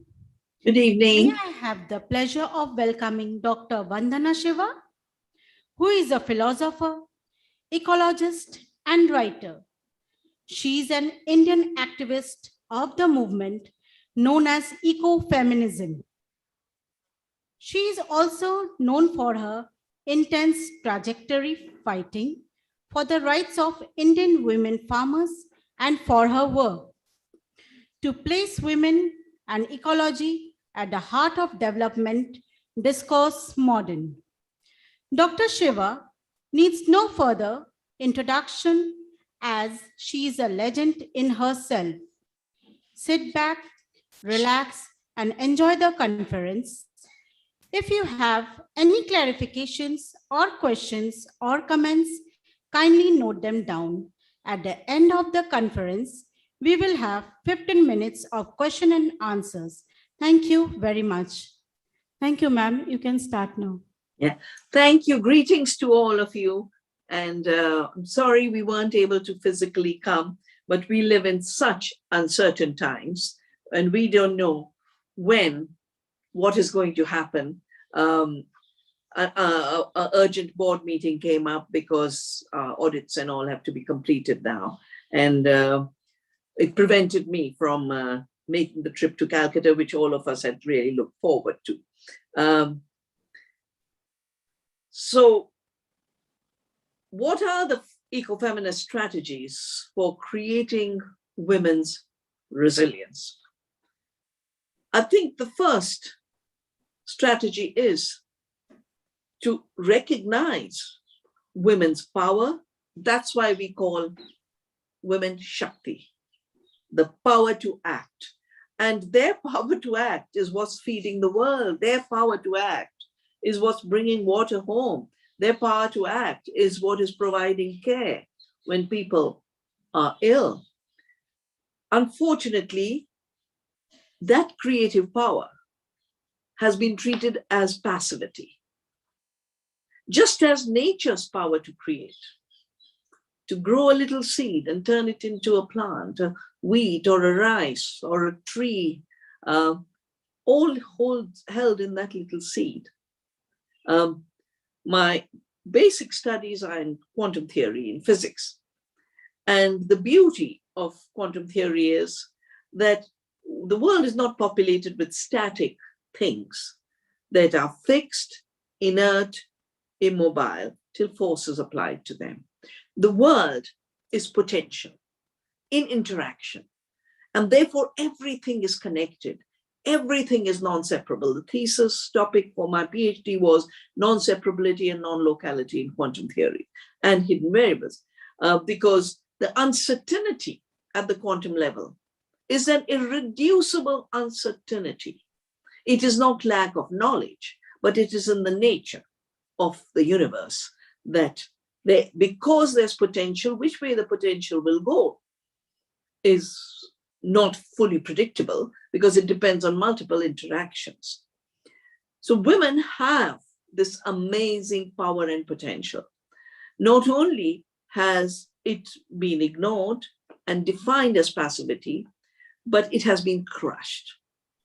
And for me, ecofeminism is refusing to accept the crushing of nature's processes and the crushing of women's potential to create, produce, take care of things, to create justice. I have very consciously started to focus on agriculture from '84 when violence erupted in the state of Punjab. And as I worked in all these decades, I have realized that one, the biggest destruction of the planet is taking place because of a very masculine, patriarchal, capitalist, corporate agriculture based on fossil fuels on the one hand and chemicals derived from fossil fuels on the other hand. So if you look at the state of the world, they've just finished the COP in Glasgow. And the one thing they didn't address is 50% of the greenhouse gases. 50% come from the way we produce food with fossil fuels, the way we produce food with chemicals made from fossil fuels. Nitrous oxide is 300 times more damaging to the climate than carbon dioxide. Not a word, because the industrial agriculture model is totally dependent on fertilizers. The second big component is greed. Women's economies of agriculture are based on nourishing the earth, nourishing people, nourishing their families. Women's knowledge is what feeds the world. They make the most significant contribution to the food system, even though their work is ignored, their knowledge is ignored, the food they produce is ignored because only commodities are measured. But 80% of the food we eat comes from small farms, most of them run by women. Half of the world's food is produced by women, and 80% of the smaller, poorer, more vulnerable families. Food security is therefore totally linked to women's knowledge and women's work.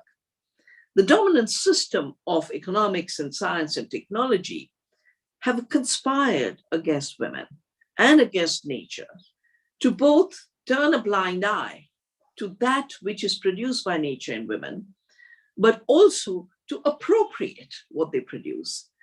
They appropriate their contributions, appropriate their knowledge. I have called it biopiracy. In fact, if you look at images of farmers, most of the time a farmer is a man. Increasingly, a farmer is a Western man on a big tractor. Even our turbaned male farmers have disappeared from advertising. But I did a study in 1991 for the FAO, and they wanted on women in agriculture. And when I did the study, I realized most farmers of India are women. So agriculture actually is women's domain. It's just that it's not counted. Women's work is not counted, their production is not counted, their knowledge is not counted. And this is the work of Nathania for the last 3.5 decades, to make that work visible, to protect it, to strengthen it, and to create the resilience that is needed. The two kinds of resilience that are needed in today's world. One, of course, is a resilience against the violence of patriarchy. And that requires the structures of feminist thought, that we are equal, we are human beings. We are not less. We are not objects to be owned and manipulated. A second very major vulnerability is the climate vulnerability.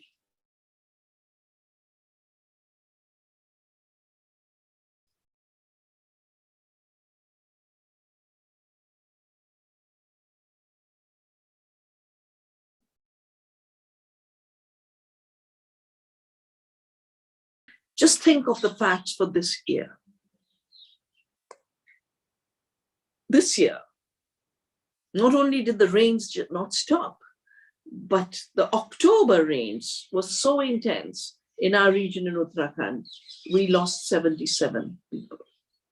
Earlier, there was a disaster in Raini, 200 people died. Every year, hundreds are dying because of floods. And 3-4 years, a cyclone would come to the Bay of Bengal. And now, you had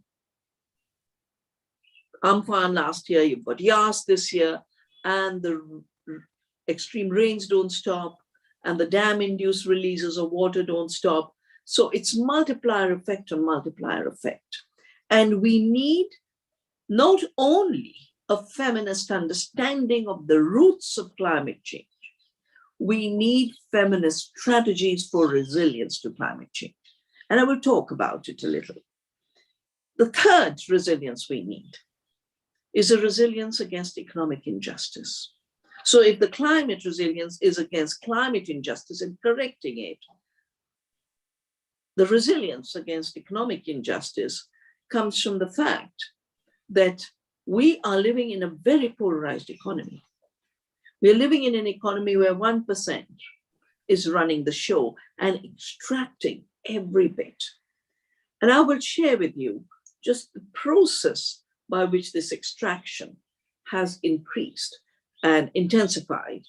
And even though women's work supports the economy, as this extraction grows, their resources are what are taken away. Their resources are what are enclosed. Their resources are what are privatized. So if we come back to food and agriculture, there's a very strange narrative about colonialism, but Indian colonization began with Bengal. And it began with a war. It has nothing to do with progress. It has nothing to do with innovation. It has everything to do with violence. And 1757, the Battle of Plassey, all our friends in Bengal will know about it. And very, very rapidly, the richest part of India with 4 seasons of crops, the amazing silk that our Ganges and the mountains send to you, which makes the most fertile soil of the world in the Ganges Delta. And your climate, all of that was still producing. It's not that nature stopped producing. It's not that peasants stopped producing, but now it was all hijacked. Half of what was produced was taken as cash. And this is what led to famines, including the last big famine of the Great Bengal Famine. the famines took not just food, but they took wealth because there was extraction through rents. And this extractivism led to a transfer of 45 trillion from India to England. That's why rich Bengal, which attracted the British, was left as a famine-ridden Bengal, a Bengal of landlessness, a Bengal of hunger and poverty. And when the 1942 famine started to kill people, it was the women who rose. Please go back to this history. I have seen these murals in the villages where we were, in small remote corners of a Panchayati hall, the Tebahaga movement, where the women came out and said, Jaan debo, dhan debo na. We will give our lives, but we will not yet let you take our rights. That is the spirit of resilience we need today against a totally unjust market, an unjust globalized economy. If we became free, it was built on the 1942 Tebahaga movement, built on the Quit India movement. We then told the British quit India. And so much of my work has been based on telling the exploiters, whether it be a Monsanto or it be a Cargill, quit India. We can take care of our seeds. We will grow our food and have food sovereignty. We will not be exploited further and driven to famine again. Now, we became independent. We create laws. In Bengal, there was an Operation Barga with distributed land. And we, by consciousness, stayed the land of small farmers. And it is now time for women, both the landless as well as those who have a little piece of land, to join hands to do the Tebahaga once again, but now for land, for seed, for water, for knowledge, for the economy. We call these our foundational freedoms. Swaraj is self-rule. That's why the Navdanya Shakti women practice Bij Swaraj, the freedom of the seed. We will keep our seed. We will share our seed. We will not allow its monopoly and its patent. And we will not allow toxic seeds to enter our farming. So wherever women are working with Navdanya, they have created seed sovereignty. Our groups are organized as Mahila Anna Swaraj, Women's Food Sovereignty.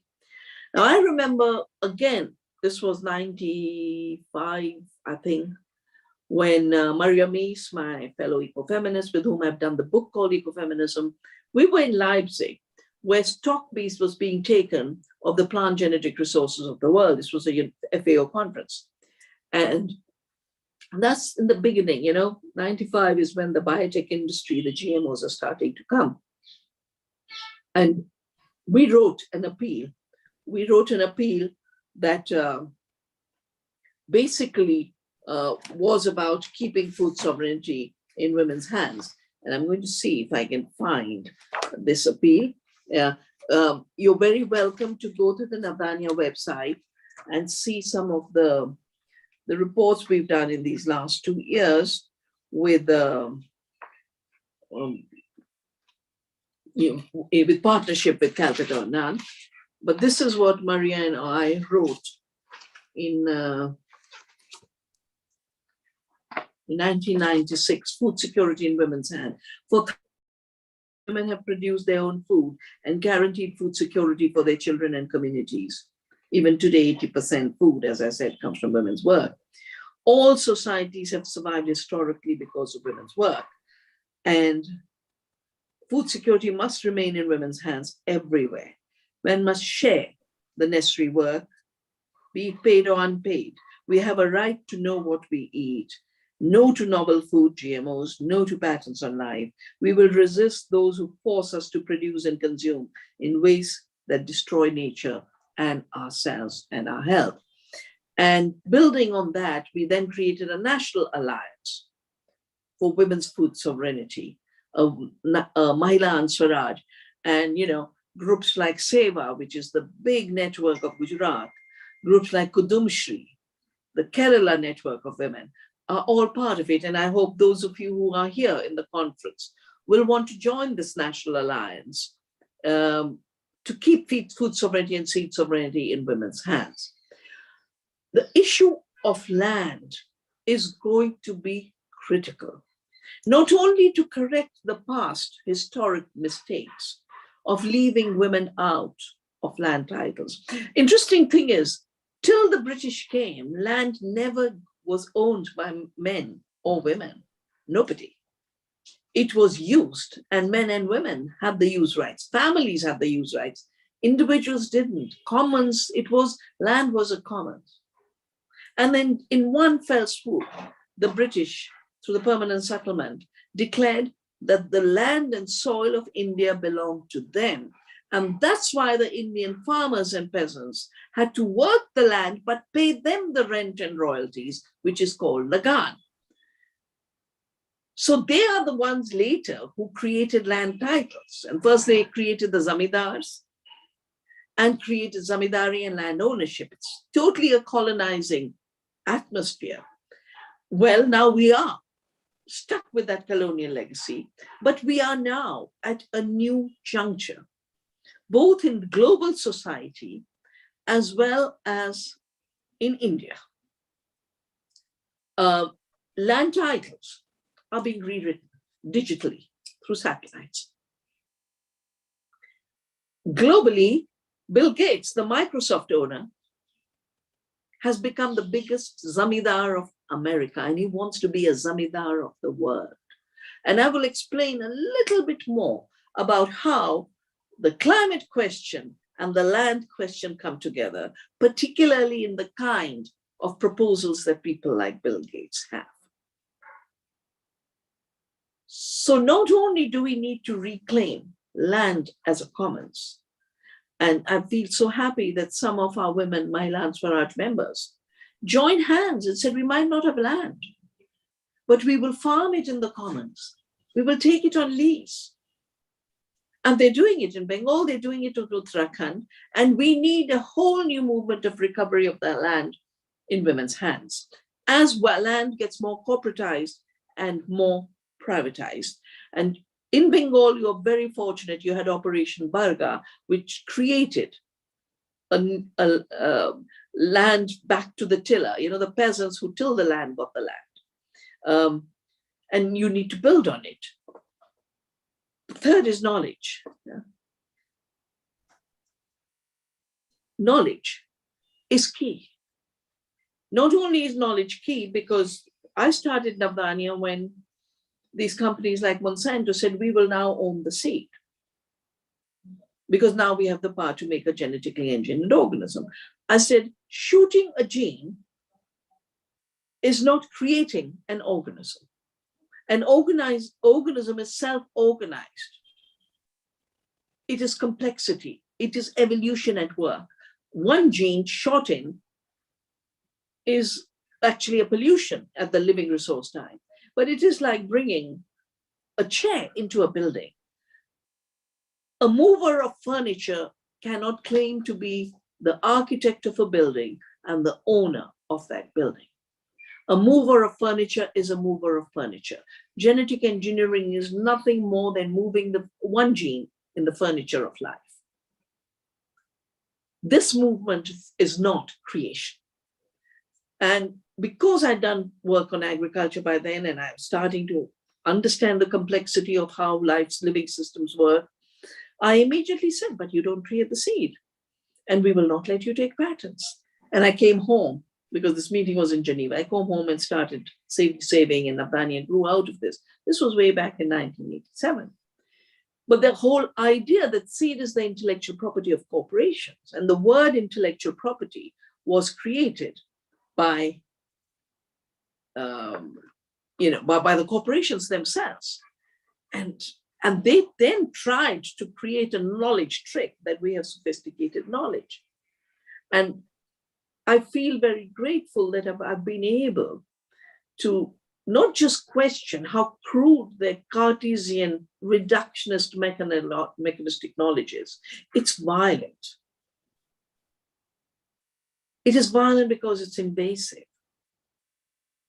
And every time they talk about being innovators, I have exposed the fact that they are pirates. We fought the case of neem.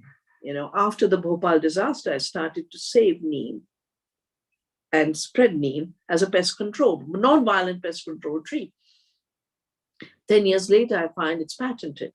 11 years, we challenged this patent, which was held jointly by the US Department of Agriculture and a company called W.R. Grace. And it was 3 of us women who fought this case. We fought the superpower of the world and a big corporation through solidarity between 3 women. Linda Bullard, who was the president of the International Organic Movement, Magda Alouette, who was the president of the Greens in the European Parliament. And they were friends, and I drew them in because we had to fight this case in the European Patent Office. And there was no way I could keep traveling. I prepared 100,000 people in the case. We jointly signed the petition. 100,000 Indians said, you are pirating our neem. 11 years later, we won. So when people ask me, what are the lessons you have learned over life? One lesson I've learned over life is our strength is truth. Our strength is aligning with nature's powers. Our strength is resilience. Our strength is patience, never giving up.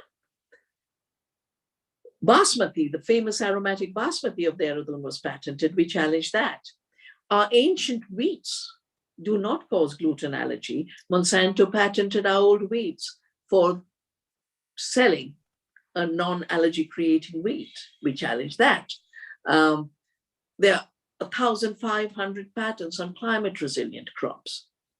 None of these have been invented.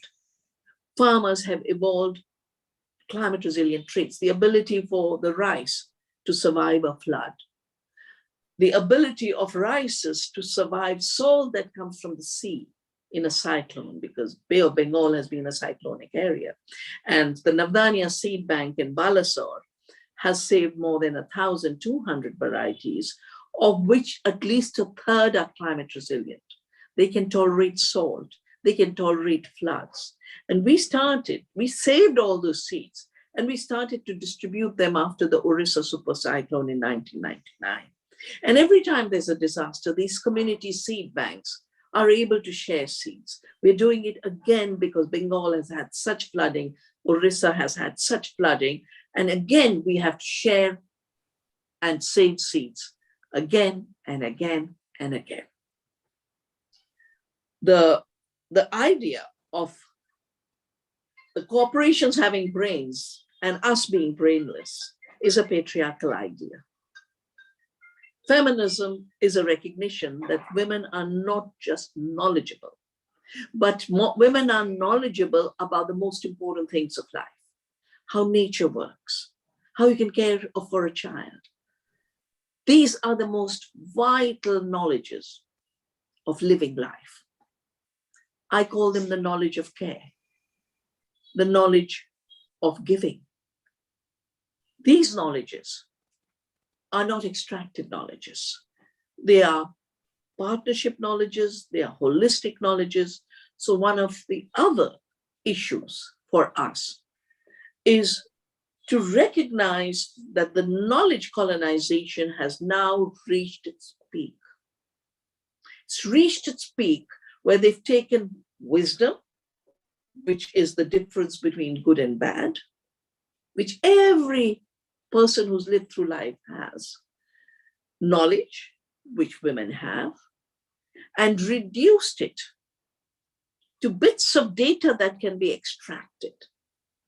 And that is why you have this new language of big data is the new oil. But data is not knowledge. Data is not wisdom. Data is data, a fragment of a piece of information, and you do not know how it places together. And that's why in today's world of data, you can mix anything with anything and create any nonsense and call it science. I've just done dispatches because, Mr. Bill Gates has been after cows for a while. And it is true, the factory farms of the West are very big emitters of methane because the cows are fed what they shouldn't be eating. Cows are herbivores. They like grass, they like roughage. That's why they have 4 stomachs. Mr. Gates says that because they have 4 stomachs, that's why there's methane. No, as long as they ate grass, there was no methane emissions. When they were fed corn and beef, corn and soya, for which the Amazon is being chopped down, then the methane emissions start. And you put 1,000 cows together, you put 5,000 cows together, then this pollution gets concentrated. So instead of stopping the factory farming, they want to shut down India's cows. They just actually issued a statement that India should totally change traditional livestock management. But our livestock management is a woman with 1 cow, 2 goats maybe. That is what is the foundation of India's economy. And they want to kill that. So with the kind of manipulation of data, you can cook up anything. And resilience means knowing your truth. What is truth? Truth is not an object. Truth is relationship. Truth is knowing that my cow does not stink. My cow does not emit methane. Knowing that when I eat my fresh local organic food, I don't get sick. When I eat junk food, I get sick. When I eat oils that are industrial, they might be subsidized and made cheap, I get sick. Knowledge is our whole being. Knowing through the senses, knowing through the multiple layers of our existence. Now, part of the way capitalist patriarchy created a patriarchal knowledge structure was they made Bacon write a book called The Birth of Masculine Time. He says, if you have relationship, it's effeminate. I'm now going to make a new knowledge of conquest, of domination, of subjugating nature, making her your slave. And this was the same time when they were doing the witch hunts. Most people don't realize the witch hunts were about knowledge. 9 million people were killed in Europe, most of them women. That too was a knowledge apartheid. And it was very violent apartheid. That same system, around the same time, Bacon gets created. And then a Descartes gets created who says, I am a thinking thing without a mind, without a body, sorry, without a body. Now, how can someone who says I'm a thinking thing without a body ever know the body? That's why women are the ones who are the experts in knowing what is health, what is nutrition. And that's a big part of our work in knowledge. And finally is the issue of economy. As I said in the beginning, capitalist patriarchy has reduced the economy to commodities produced for trade. It has reduced the economy to what corporations do. And what is a corporation? A corporation is a legal fiction modeled on a man, on a rich man. But the real agents of the economy are nature. Nature has an economy. Women, because they are the base of the most important production, not only the highest amount of production in terms of time and energy, but the most vital sectors that make for life. Economy is the art of living. Oikonomia is what Aristotle said. What is being called economy today under capitalist patriarchy is chrematistics, the art of money making. And this art of money making is extracting the very lifeblood of nature, the very lifeblood of society. Let me just very quickly bring to you how the new COP recipes, which didn't come out through negotiations, you know, there were really 4 COPs taking place. There was a COP of the people on the streets speaking the truth. Stop the fossil fuels, keep the oil underground. Climate justice, stop the pipelines. Indigenous are fighting pipelines. And just today, one of the big pipelines didn't just collapse, under a huge storm that people are saying will be aggravated if you keep oil. The entire mountain has come down. Look at the images of what Vancouver and British Columbia are suffering today. Flood and disaster. And Vancouver, one of the most privileged cities of Canada, has been cut off from the rest because entire highways have been washed off, just like our roads and highways were washed off through the monsoons, but also in October. So keep the oil underground is the slogan from the first COP, the COP of the people. The second is the COP of the third world, the vulnerable countries. The voice of the most vulnerable is still coming from small island nations. It's still coming from countries that, like the like-minded countries, who are saying this disaster is a life and death disaster for us. It's not about a future threat. It's not code red for the future. It is life and death of millions today under floods and droughts, under storms and mudslides and landslides, under cyclones and hurricanes. They wanted climate justice. And they're saying, you were supposed to give us 100 billion for climate disasters, and you haven't. India alone, its climate disasters are costing us 87 billion a year, according to a UN estimate. You know, just add everything together, 87 billion. And all of the rich countries, for all of the poor countries, haven't even been able to put together 100 billion. They've only put together 77, but a lot of it is as loans. And if you take the interest payment linked to it, you only have a 12 billion. The calculation of most people is we need at least $1 trillion annually to deal with climate disasters. And this needs to be a public fund.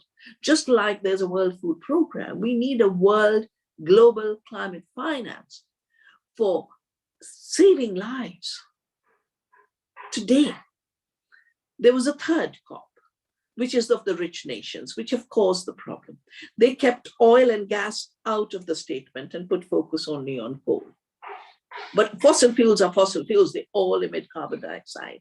And the rich countries have large deposits of oil and gas. Standard Oil was an American company. US is the biggest producer of gas through fracked gas.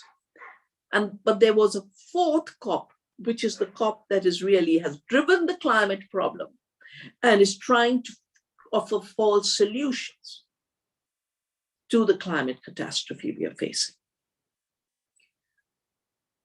Who has created the climate problem? The rich who use fossil fuels and then created the emissions. But you would think this was only historically. No, even today, the 1% of the rich are responsible for most of the continued emissions. Some calculations were made that the 1% rich are responsible for 15% emissions, and the 10% of the rich are responsible for 50% of the emissions. And the remaining 50% of the people have only 10%. The rich of America are emitting 50 tons, gigatons, 50 tons of carbon dioxide a year. Indians, on an average, less than 1.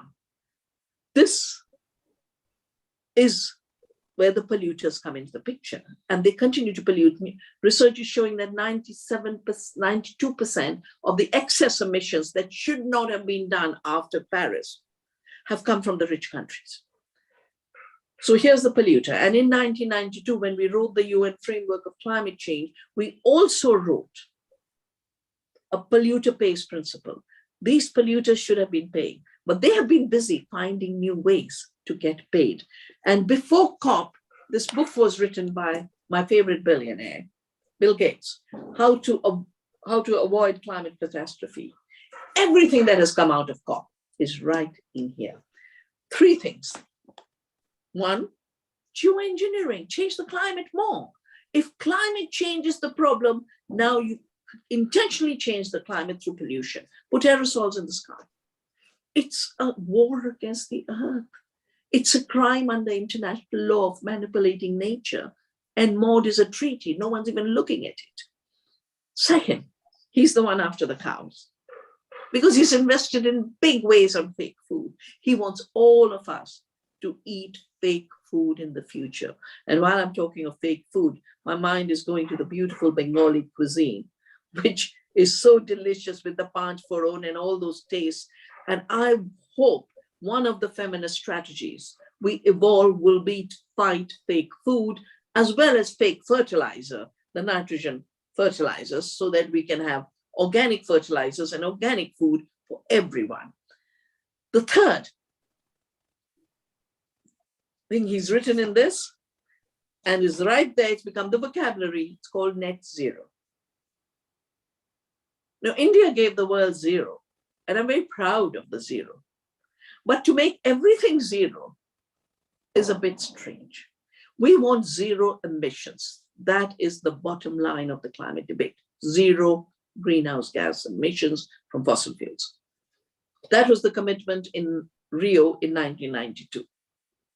They made it net zero. Net zero is we will continue to pollute, but now we will create a whole new complex calculus of how your agriculture will be controlled by us so that we can make your land our sink, how your forests will be controlled by us to make your trees our sink, how we will have new plantations for commercial forestry and count that as an offset. I have debated these men intensely over the last few months, and they are not just going to not pollute anymore, they're going to continue to pollute, and now they want every inch of land, every plant, every seed as their sink. This calculus of offsetting, and it was fascinating, COP wasn't even over. The McKinseys had net zero equations worked out. The consulting firms and the BlackRocks have all this architecture. So when I talked earlier about the British colonialism and the Battle of Plassey and the Great Bengal Famine, I also talked about the structural adjustment, which gave us the WTO, gave us the intellectual property to seed, free trade in agriculture, and fake health measures. We are looking at a global carbon colonialism, a global carbon slavery. When I call it a global carbon slavery, I'm meaning three things. The first, that they will use new financial instruments to lock in our governments. For example, this nonsense today about get rid of Indian cows and turn them into factory farms and industrial feed. Already 75% of the corn grown in India is not for the people, it's used for animal feed. And so hunger will grow as more corn and soya gets diverted for animal feed. Hunger will grow and climate problem will not be solved because 50% of the greenhouse gases are coming from an intensive, fossil fuel intensive, chemical intensive production system. But there's a second very important issue, and this is where the feminist strategy comes in. Just written a piece, it's called The Living Earth and Climate Change, Plants, Planet, and People. Most people have been made to forget how life works. Women still remember. We know that a plant is a creative agent. A seed growing into plant is the power of creativity. When the sunlight comes on a leaf, and with it, the carbon dioxide is absorbed by a process called photosynthesis. Photosynthesis takes carbon dioxide, converts into carbohydrates, which is our food, and oxygen, which is our breath. This is the kind of technology that women's brilliance works with. It is non-violent technology. It's a technology of partnership. And the Earth brought her temperature down from 290 degrees to 13 degrees average. She brought her carbon dioxide down from 4,000 parts per million to 270 parts per million through photosynthesis. She created the organisms who then did the work.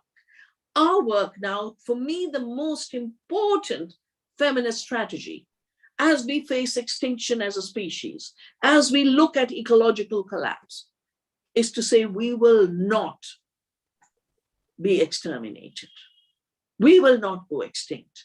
We will work with the seed. We will plant our crops. We will intensify photosynthesis. We will intensify biodiversity. We will intensify our solidarity and our cooperation amongst each other, and our cooperation between nature and us and each other will take the steps to increase our resilience in the face of climate destruction, but create the world where we can have enough food for everyone and the planet will be cooled. That is why, for me, every seed we plant, every time we grow a garden of hope, we are sowing the seeds of hope, of feminist hope, of a leadership in partnership with nature. Thank you very much.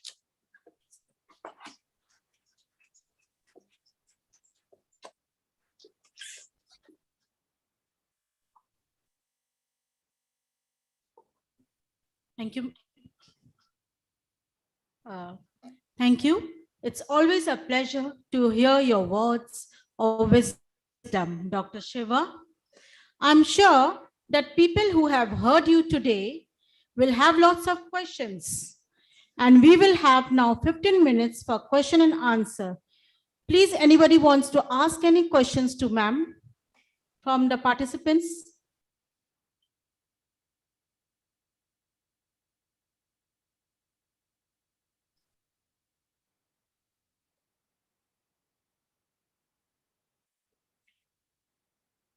Anybody, please? There's one hand raised up. Anantu, please give him the mic. Very good evening, ma'am. This is a great pleasure and a wonderful opportunity to have an interaction with you.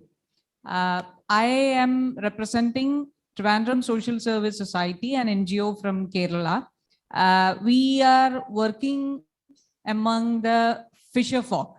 So now we are having, or we are about to face, a hardcore problem, which is known as the blue economy. Can you please comment on it? The strategies which we need to take. Thank you.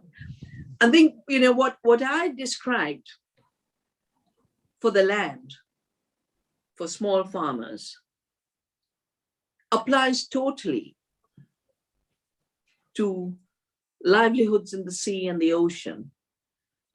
Small fishermen have sustained the oceans because they had a culture of not exploiting, not extracting.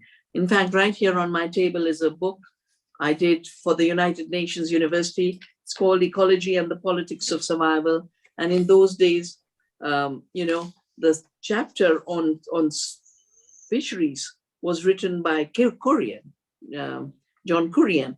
And it's a very beautiful chapter. But those were the days when the ultimate that was coming into fisheries was like the tractors coming into farming or fertilizer coming into farming. That time it was the trawlers. Today, the blue economy that you mentioned is exactly like this fraud, greenwashed green economy to push farmers off the land. The idea in agriculture is farming without farmers and food without farms. Farm-free food, they call it, all the lab food, the fake meat and the fake this. But they have a parallel for fisheries, the blue economy. Fisheries without fisher folk and farm and ocean-free fish made in the labs. So what will they be doing with the blue economy? The first is do all the wrong things for a fragile coast. They'll make more resorts. They will make more industrial fisheries, which has been the basis of all the harm. I've done many studies, both on industrial aquaculture and industrial fisheries. The industrial aquaculture takes 10 times the fish as feed than it produces as protein. Same as industrial agriculture uses 10 units of energy to produce 1 unit of food. Livestock, 100 units of food to produce 1 unit of food. So these are all downgrading in terms of the food chain and creating more pollution and more entropy. The blue economy is to fisheries what the green economy of farming without farmers, digital agriculture, precision agriculture, all of this is. So what are our strategies? Our strategies have to be our love and partnership with the earth. And therefore, for you, a celebrating of all the knowledge, all the norms, all the taboos, when you can't fish, when are the eggs being laid, all of that culture of the fishing culture, bring that alive again, because I realize that is the biggest strength in people. The second is create new awareness from now. We don't have the fake fish everywhere. We got it in a restaurant here and a restaurant there. But start creating partnerships like we have in land-based food between farmers and consumers, which is what we call the living economy. Start doing that, the fisher folk, and begin with Trivandrum and get at least 1,000 people to commit themselves to eating real fish from small-scale fisher folk. Create markets locally of fair, just, sustainable fish, real fish. And the third is, of course, do what we have to do. Monitor the plans of the big greedy giants, because they're only looking at how can I make money for a short while. And I don't know if you're connected, and you must be connected to the Fish Folk Forum, the national, Tom Kochery used to be the president, dear friend of mine. Are you connected to the NFF?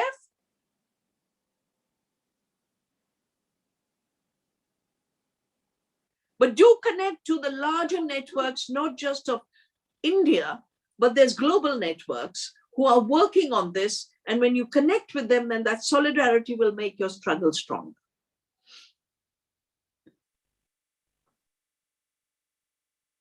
Thank you, ma'am. Is there anybody to ask any questions?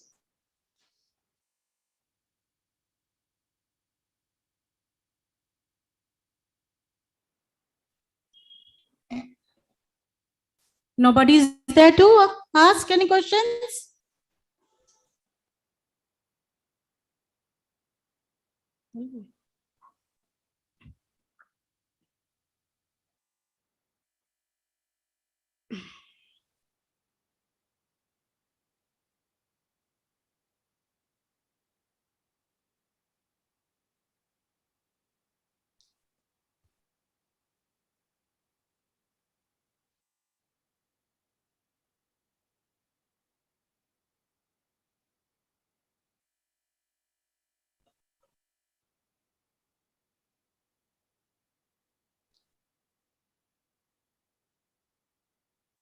So, ma'am, I think there's nobody to ask any questions.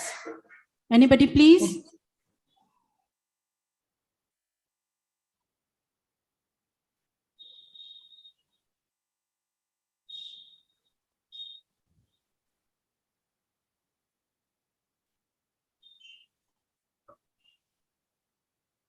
Maybe I can ask them a question. Yes, that's great. Yeah. Okay, there is one participant who will ask you the questions. Please, Okay. Sahil.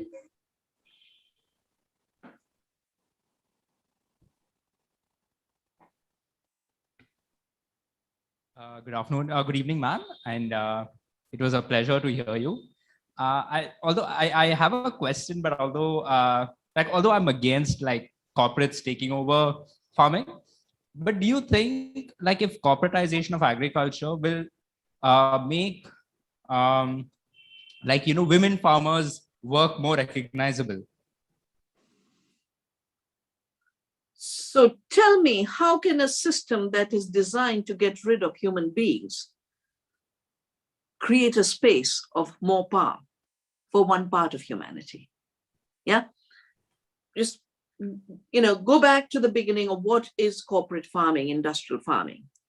Substituting people with chemicals and machines. That's all it is. That's why it is based on fossil fuels, because the fossil fuels create what we call energy slaves.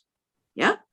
So it's not that there isn't pressure on the planet, but that planet's pressure is now coming from energy slaves, and that's why you have climate change. The huge work of intense energy slaves. When I did the study on the Punjab, when the Green Revolution came, the women disappeared from the fields. Right. So that was the first generation of industrialism and corporatization.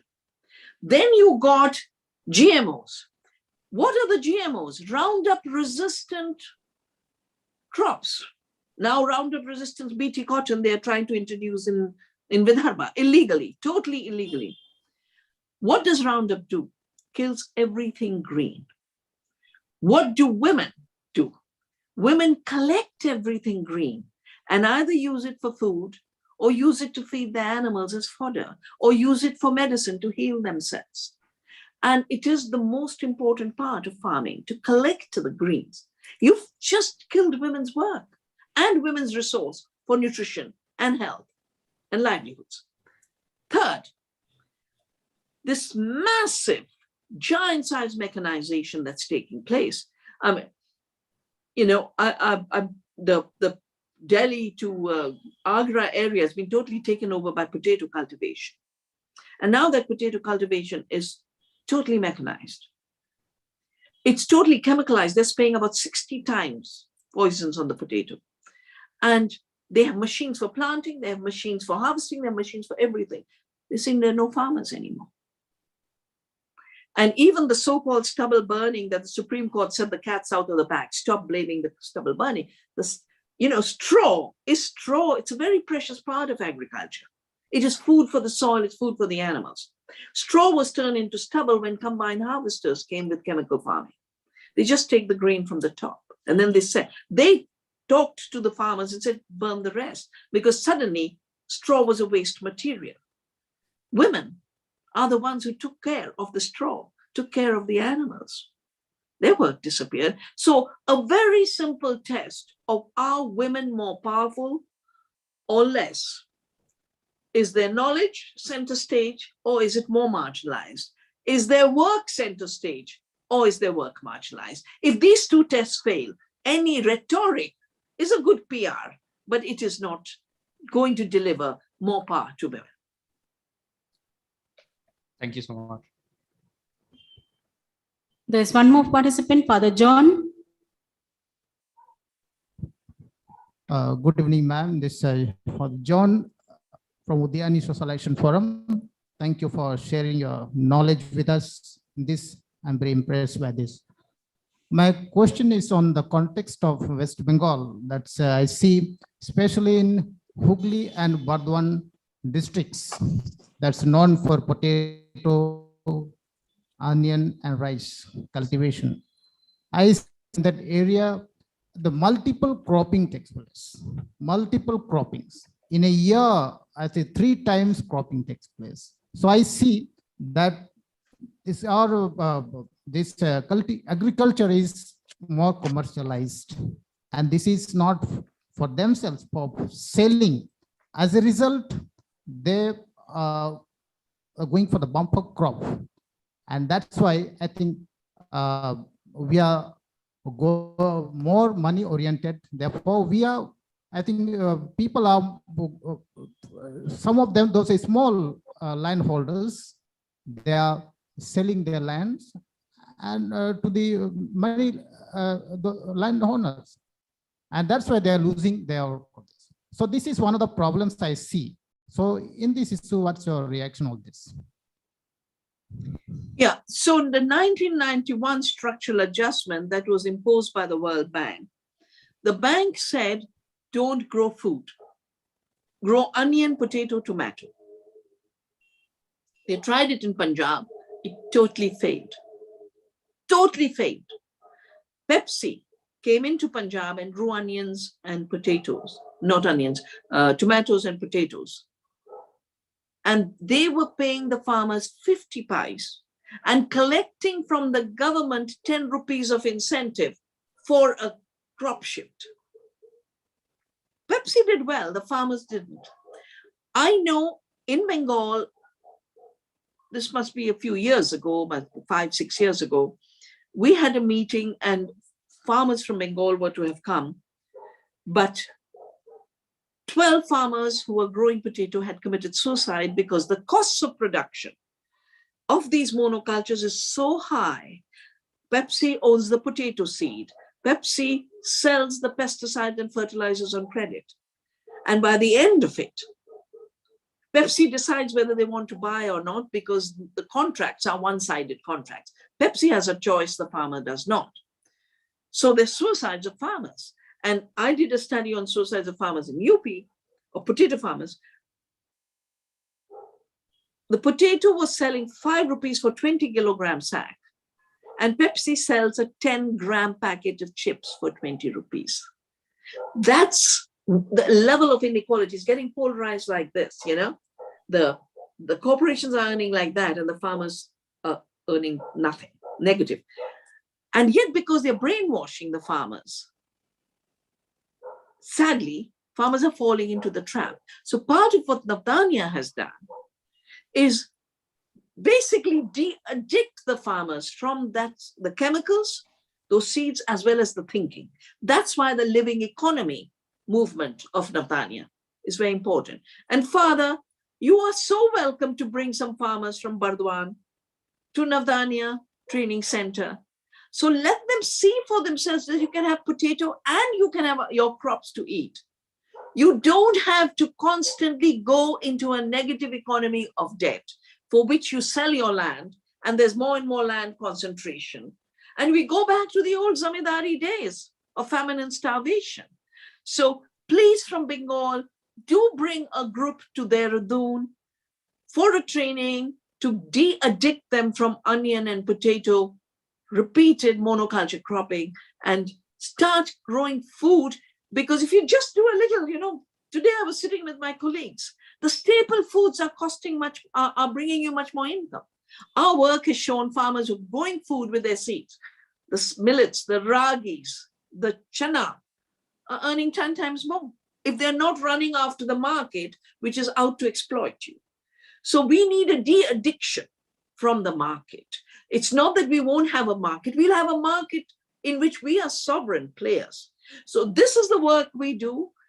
Please, all of you, use our decades of work and our training center to shift the farmers in your region, to do an agriculture that supports the earth, that provides a good income and livelihood for the farmers, and also provides good food for all people.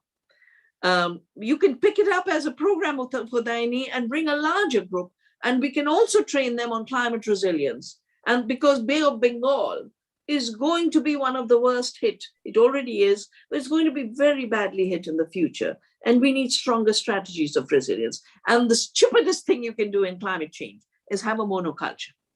One rain and your onion's gone. One heavy rain, your potato's gone. You need not multiple cropping of the same thing. You need biodiversity of crops and many, many, many levels. So let's work together. Let's work together in a horrendous period of untruth and brutal injustice and violent climate change. Let's work to sow the seeds of hope. And we are there to work with you. Thank you so much. Thank you to Calcutta Jan. Thank you to Udayani. Thank you.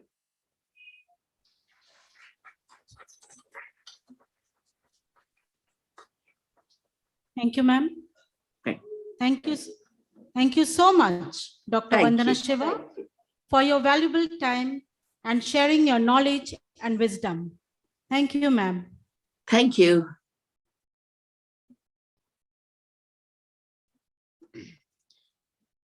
Now we have one more group left, that is Group 1. I welcome the Group 1 representative to come on to the stage. Forms of violence and addressing violence of the family, community, and institutional level. Please, Meenu, come on to the stage.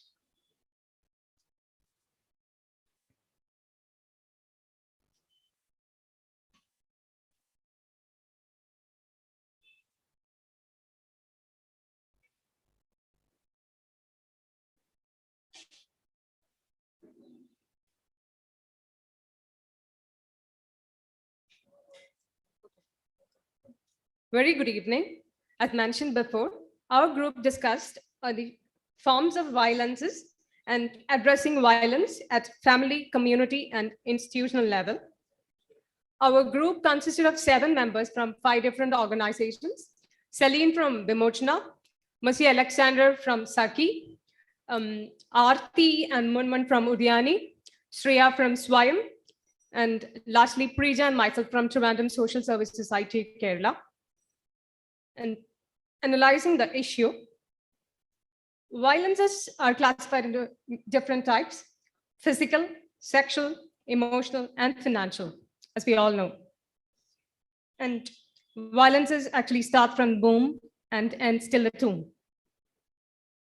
And it is significant in a country like India, there is a significant discrimination while bringing up a boy and a girl child, where boys are actually sent to better schools and girls are forced to stop their schoolings even when they start to have a puberty. And they are also forced for marriages. Restricted behavioral freedom is one of the another violence that the girls in this country actually faces, where girls are restricted from outdoor games, to restricted from having company with boys, from restricted from climbing trees and all these activities, which restricts them from attaining better growth and development, which is also a major violence in a country like India. And sex and pregnancy without consent is also a major violence, where women are not even aware of the violences that they face in their daily lives, and they really don't realize about the importance of having consent. And next thing is curbing of a physical movement of women. Even in our state, where literacy rate is the highest, women are not permitted to step out of their houses even at 8 or 7 or 10 p.m. It is one of the major restriction in the physical movement.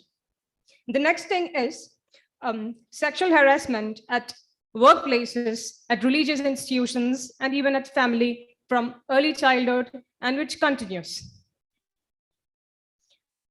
And gender-based body language, which is also which also came up in our group, where community has some or other expected body languages from a women, that they expect women to walk feminine, act feminine, and do things according to community has set norms.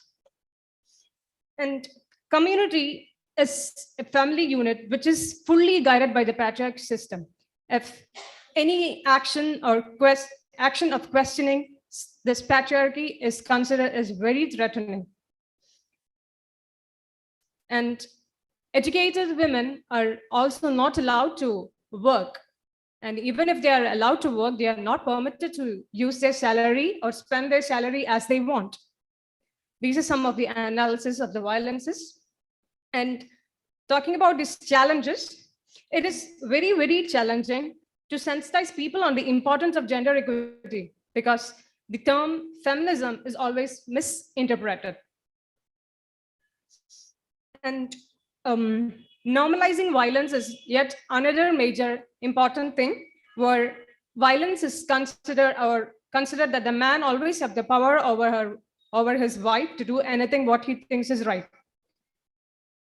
And the next thing is, people are made to believe in the patriarchy by generations, and it is very difficult to break that belief, and it's been carried out from generations to generation. Nextly, implementing of the prevailing act is very difficult. At times, the spirit of many of these acts in our country is being lost, and it's not being implemented as the way it was framed. For example, the Dowry Prohibition Act of the 1961 and the Domestic Violence Act. It's not being implemented the way it is, and it's very difficult to implement the existing laws, and asking for legal reforms is also one of the major challenges. Now, talking about some of the strategies, short-term and long-term strategies. Short-term strategies, environment like modification for the survivors, emergency healthcare services for the women and child. Healthcare services include physical and mental services, as many of these survivors face post-traumatic stress, which needs to be given immediate care. And the next thing is legal services or legal assistance is one of the most important short-term strategy that is needed to be taken care. And the next one is safe placing. The term safe placing takes more importance on preventing such violences and also discussing the importance of crime mapping, crime or violence mapping, in which this violence of a certain area is being mapped and necessary interventions are planned through this violence or crime mapping. And the next one is identifying support system. Then helpline numbers are to be disseminated with the people in the community. And regarding the long-term strategies, awareness programs, advocacy with the local government and central government to provide sessions on legal services, legislations that are available for women, all these, in case of all these, advocacy is very necessary. And forming committees for proper implementation is yet another important thing. Even if we plan many of these activities, we frame new laws, it is very important to introduce a committee to ensure the proper monitoring and implementation of any of the reforms or change what we plan to do.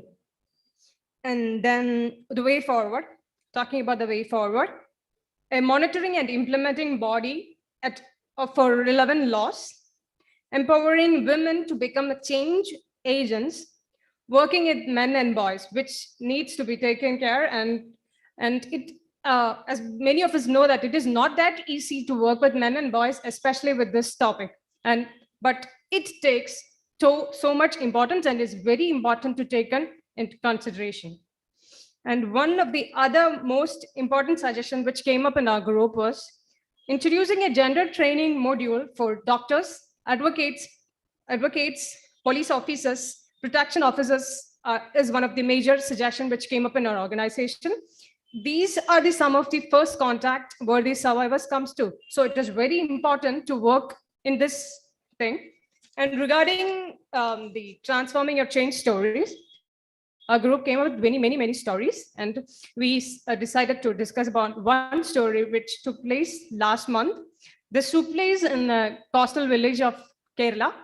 As many of us know that coastal village is a community with so much patriarchy and rigid community in their thought processes. And this is a case of a lady who got married at 20 years, who completed her TTC and got married to a fisherman. This woman started to face violence from the early third day of her marriage. Even when she reported the same with her family, her parents normalized this violence. And at a certain point, the family realized that the violence is very much, and the lady was not able to take up. And also by the time they also had a baby boy, she gave birth to a baby boy. Later, her parents helped her and moved her to Andhra Pradesh. And this lady filed a case for divorce. She filed a divorce petition. And recently, the last year, she came back to her hometown for the divorce proceedings, and it was in process, and it was in the counseling process. And she also filed a case with the DV. But unfortunately, last month, October 1st, this violence became severe and she was brutally beaten up. And it was during this time, the Saki intervened in this case. They provided immediate and emergency healthcare services for the woman, and she was admitted with the critical care unit. And later, they also focused on mobilizing women, discussed about the importance of having an awareness on gender-based violences, importance to come up with their problems and so on. And many women were mobilized, and they came up with the protest to give pressure to the police officers, as this man had also the police officers. After so much protest in Dharnas, this man was arrested. And all those women who came up with the protest were threatened by their husbands and asked not to step out from their houses. But these women were very brave, and they were, some way or the other, they convinced their husband, and they were also able to come up with their issues, and they also shared some of the major violences they were facing in their day-to-day lives, and immediate care was given to that. Care was given in terms of tele-counseling services, and some of the other women was shifted to the short stay homes. And yeah, by this incident, like the entire team was able to transform at least a few people from the coastal belt.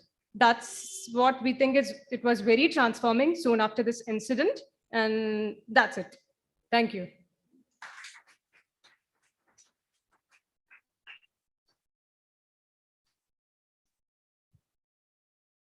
Thank you, Minu, for sharing your valuable suggestions.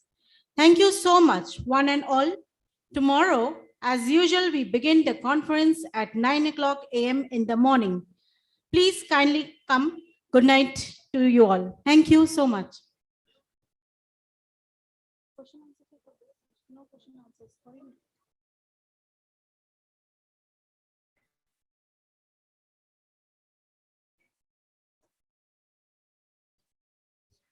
Now, in approximately 15 minutes, we are going to put in the screen one manner, but we are going to need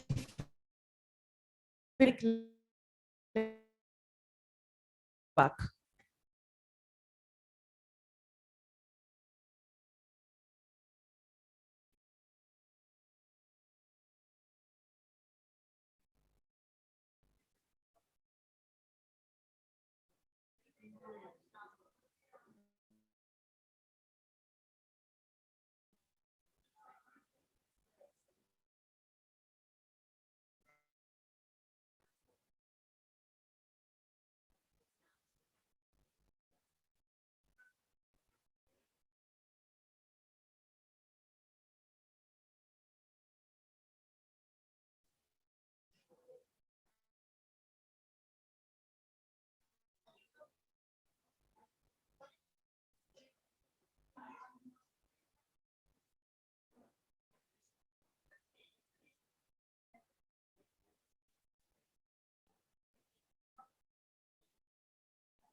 here. Thank you for half of you. I don't know the other half. Are they coming or not? It was quite a tiring day, no? Just only us with no camera, please. Reach person. We yesterday this Corinne's what she was talking failed utterly, no? So it seems she, because she is very sick one. So yesterday she kept her whole day only for this. Because now she is of course not on the oxygen, and a lot of very bad things happening to her. She lost her sister last month. She died of cancer. Then she was in hospital. Anyway, all that. So yesterday for her to wait, get up and sit and talk was a big effort. But that, you know what, it was, I don't know why, what happened, I don't know. These kind of, so what we did was we brought one of the courts. See, like many areas that was started in Vimochana's work, many areas are there. Courts is one of our things which we started. Like Marmara, she started. Woman in Black, she started. You know, Woman in Black, any one of you heard? You, of course. Beulah and Tamil Nadu, they are also doing Woman in Black. Is something which we started after Babri Masjid. You know, Babri Masjid was broken down 92 and 91 was Kaveri. I don't know in here whether you know about Kaveri. Kaveri is a river that starts in Karnataka and flows through, most of it flows through Tamil Nadu. And the topography of Karnataka is that we have a lot of ghats, you know, ghats and a lot of Tamil Nadu topography is flat. So any amount of water, there is no storage. They have one or two not very great dams and all that. So most of the water goes to the sea. And this problem has been there for many years. Like, you know, claiming ownership on the river. Kaveri river belongs to us. Tamil says Tamil Nadu. Karnataka says, no. She started here. So it belongs to us. You know, this line of control.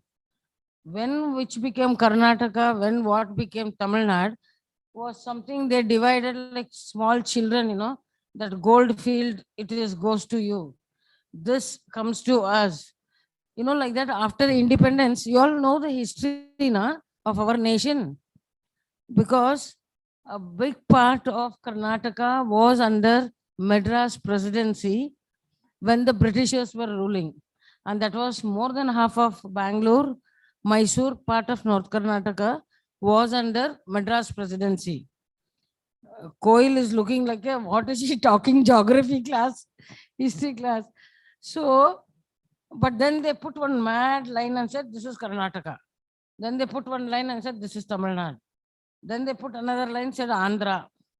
Now people have been there for generations and generations. And today, after a few decades, now they're saying, you are Tamil, you are come from Tamil Nadu to eat food of Karnataka. Go back to Tamil Nadu.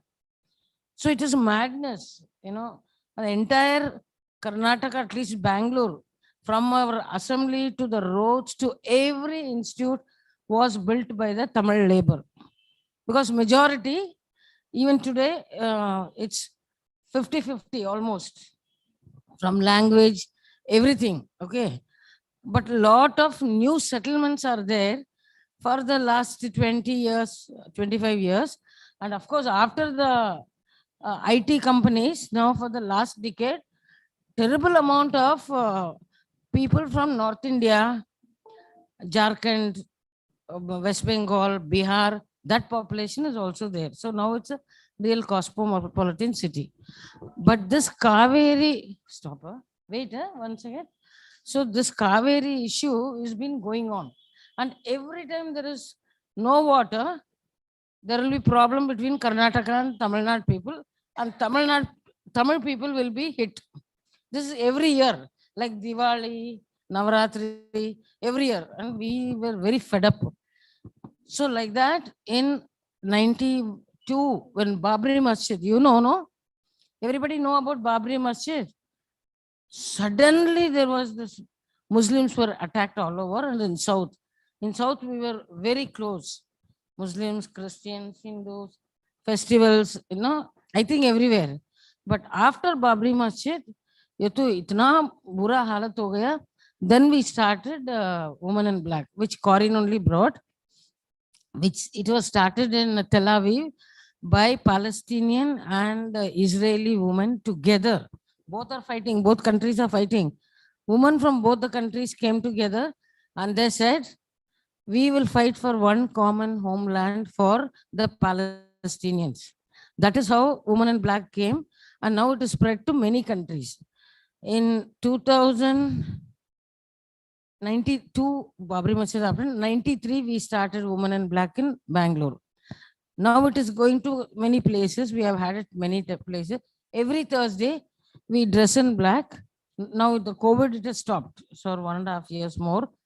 And we start on focusing on issues of violence against women in Bangalore, in neighborhood state, in some other, in our country somewhere, in solidarity with what is happening with other countries. When there is conflict, when there is fight, whether it is Sri Lanka, Afghanistan, Iran, wherever. Okay, so that is one. She also started this Courts of Women, which she wanted to speak. I told you about alternate jurisprudence, because the courts which are giving us justice is not really not justice. So it's a very serious subject. Till now, more than 50 courts of women are organized in many parts of the world. This, if it is going, what we are going to see, I think, is the US court. It's a court of US war. US has, started wars on many places. So what happens in this court is the survivor comes to speak and tells what happened to her. Okay, then there is expert witness, which I told you yesterday. She connects that issue to the larger political socio-economic issue which Vandana was speaking. Okay, that this issue that's happening in West Bengal today to the farmer of onion or whatever is coming from somewhere else. It is so directly connected. Okay, that's how the expert witness will be connecting the issue, and then there is a jury. ये jury मतलब कोई जो पढ़ा लिखा judge नहीं है, but wise women who have seen the world centuries practicing, they will give the judgment. इसमें कुछ उसी वक्त कुछ नहीं मिलता, अगर it is making everybody aware and lifting the situation to reality, to what is happening. So we will just get to see. I was suggesting, since Corinne's the talk did not happen, at least we can see, in the eyes, something you can see that is going on for hours. So we can see for some time. And I would request somebody to please translate in Hindi, because I see some Hindi speaking friends are there. Anybody?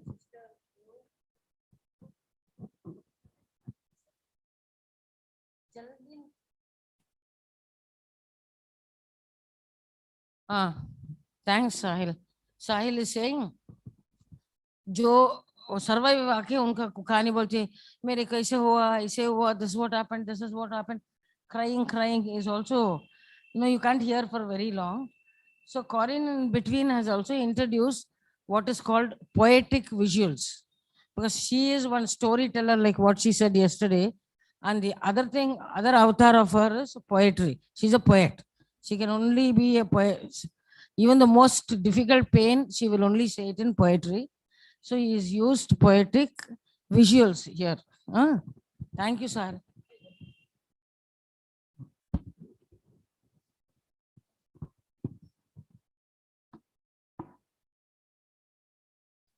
So I'll be using Bengali or Hindi, which would be more comfortable since very few people are here around. दोनों language सिर्फ बंगाली करे, आप लोग को समझ आ गया है, हम लोग सिर्फ तब बंगाली में ट्रांसलेट कर देते हैं. Is it comfortable? Hindi they done.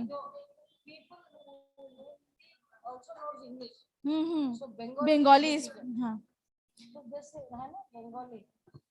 তো গতকাল করিনের একটা সেশন ছিল যেটা কি উনি অনেক অসুস্থ আমাদের ম্যাডাম বলছেন কি আমাদের করিন ম্যাডাম অনেকই অসুস্থ তার অনেক ধরনের লস হয়েছে গত মাসেই তার বোন মারা গেছেন ঠিক আছে এবার তার জন্য তিনি আর কালকেও আমি জানতে পারলাম কি 1 বছরে উনি প্রায় 3 বার অসুস্থ হয়েছেন আর আইসিইউ তে ভর্তি হয়েছেন তো কালকে উনি নিজের কাজের ব্যাপারে অনেক কিছু বলতে চাইছিলেন কিন্তু যেহেতু একটা টেকনিক্যাল এরর হয়েছে আমরা শুনতে পারিনি বা সেশনটা হতে পারিনি একটা প্রেজেন্টেশন হওয়ার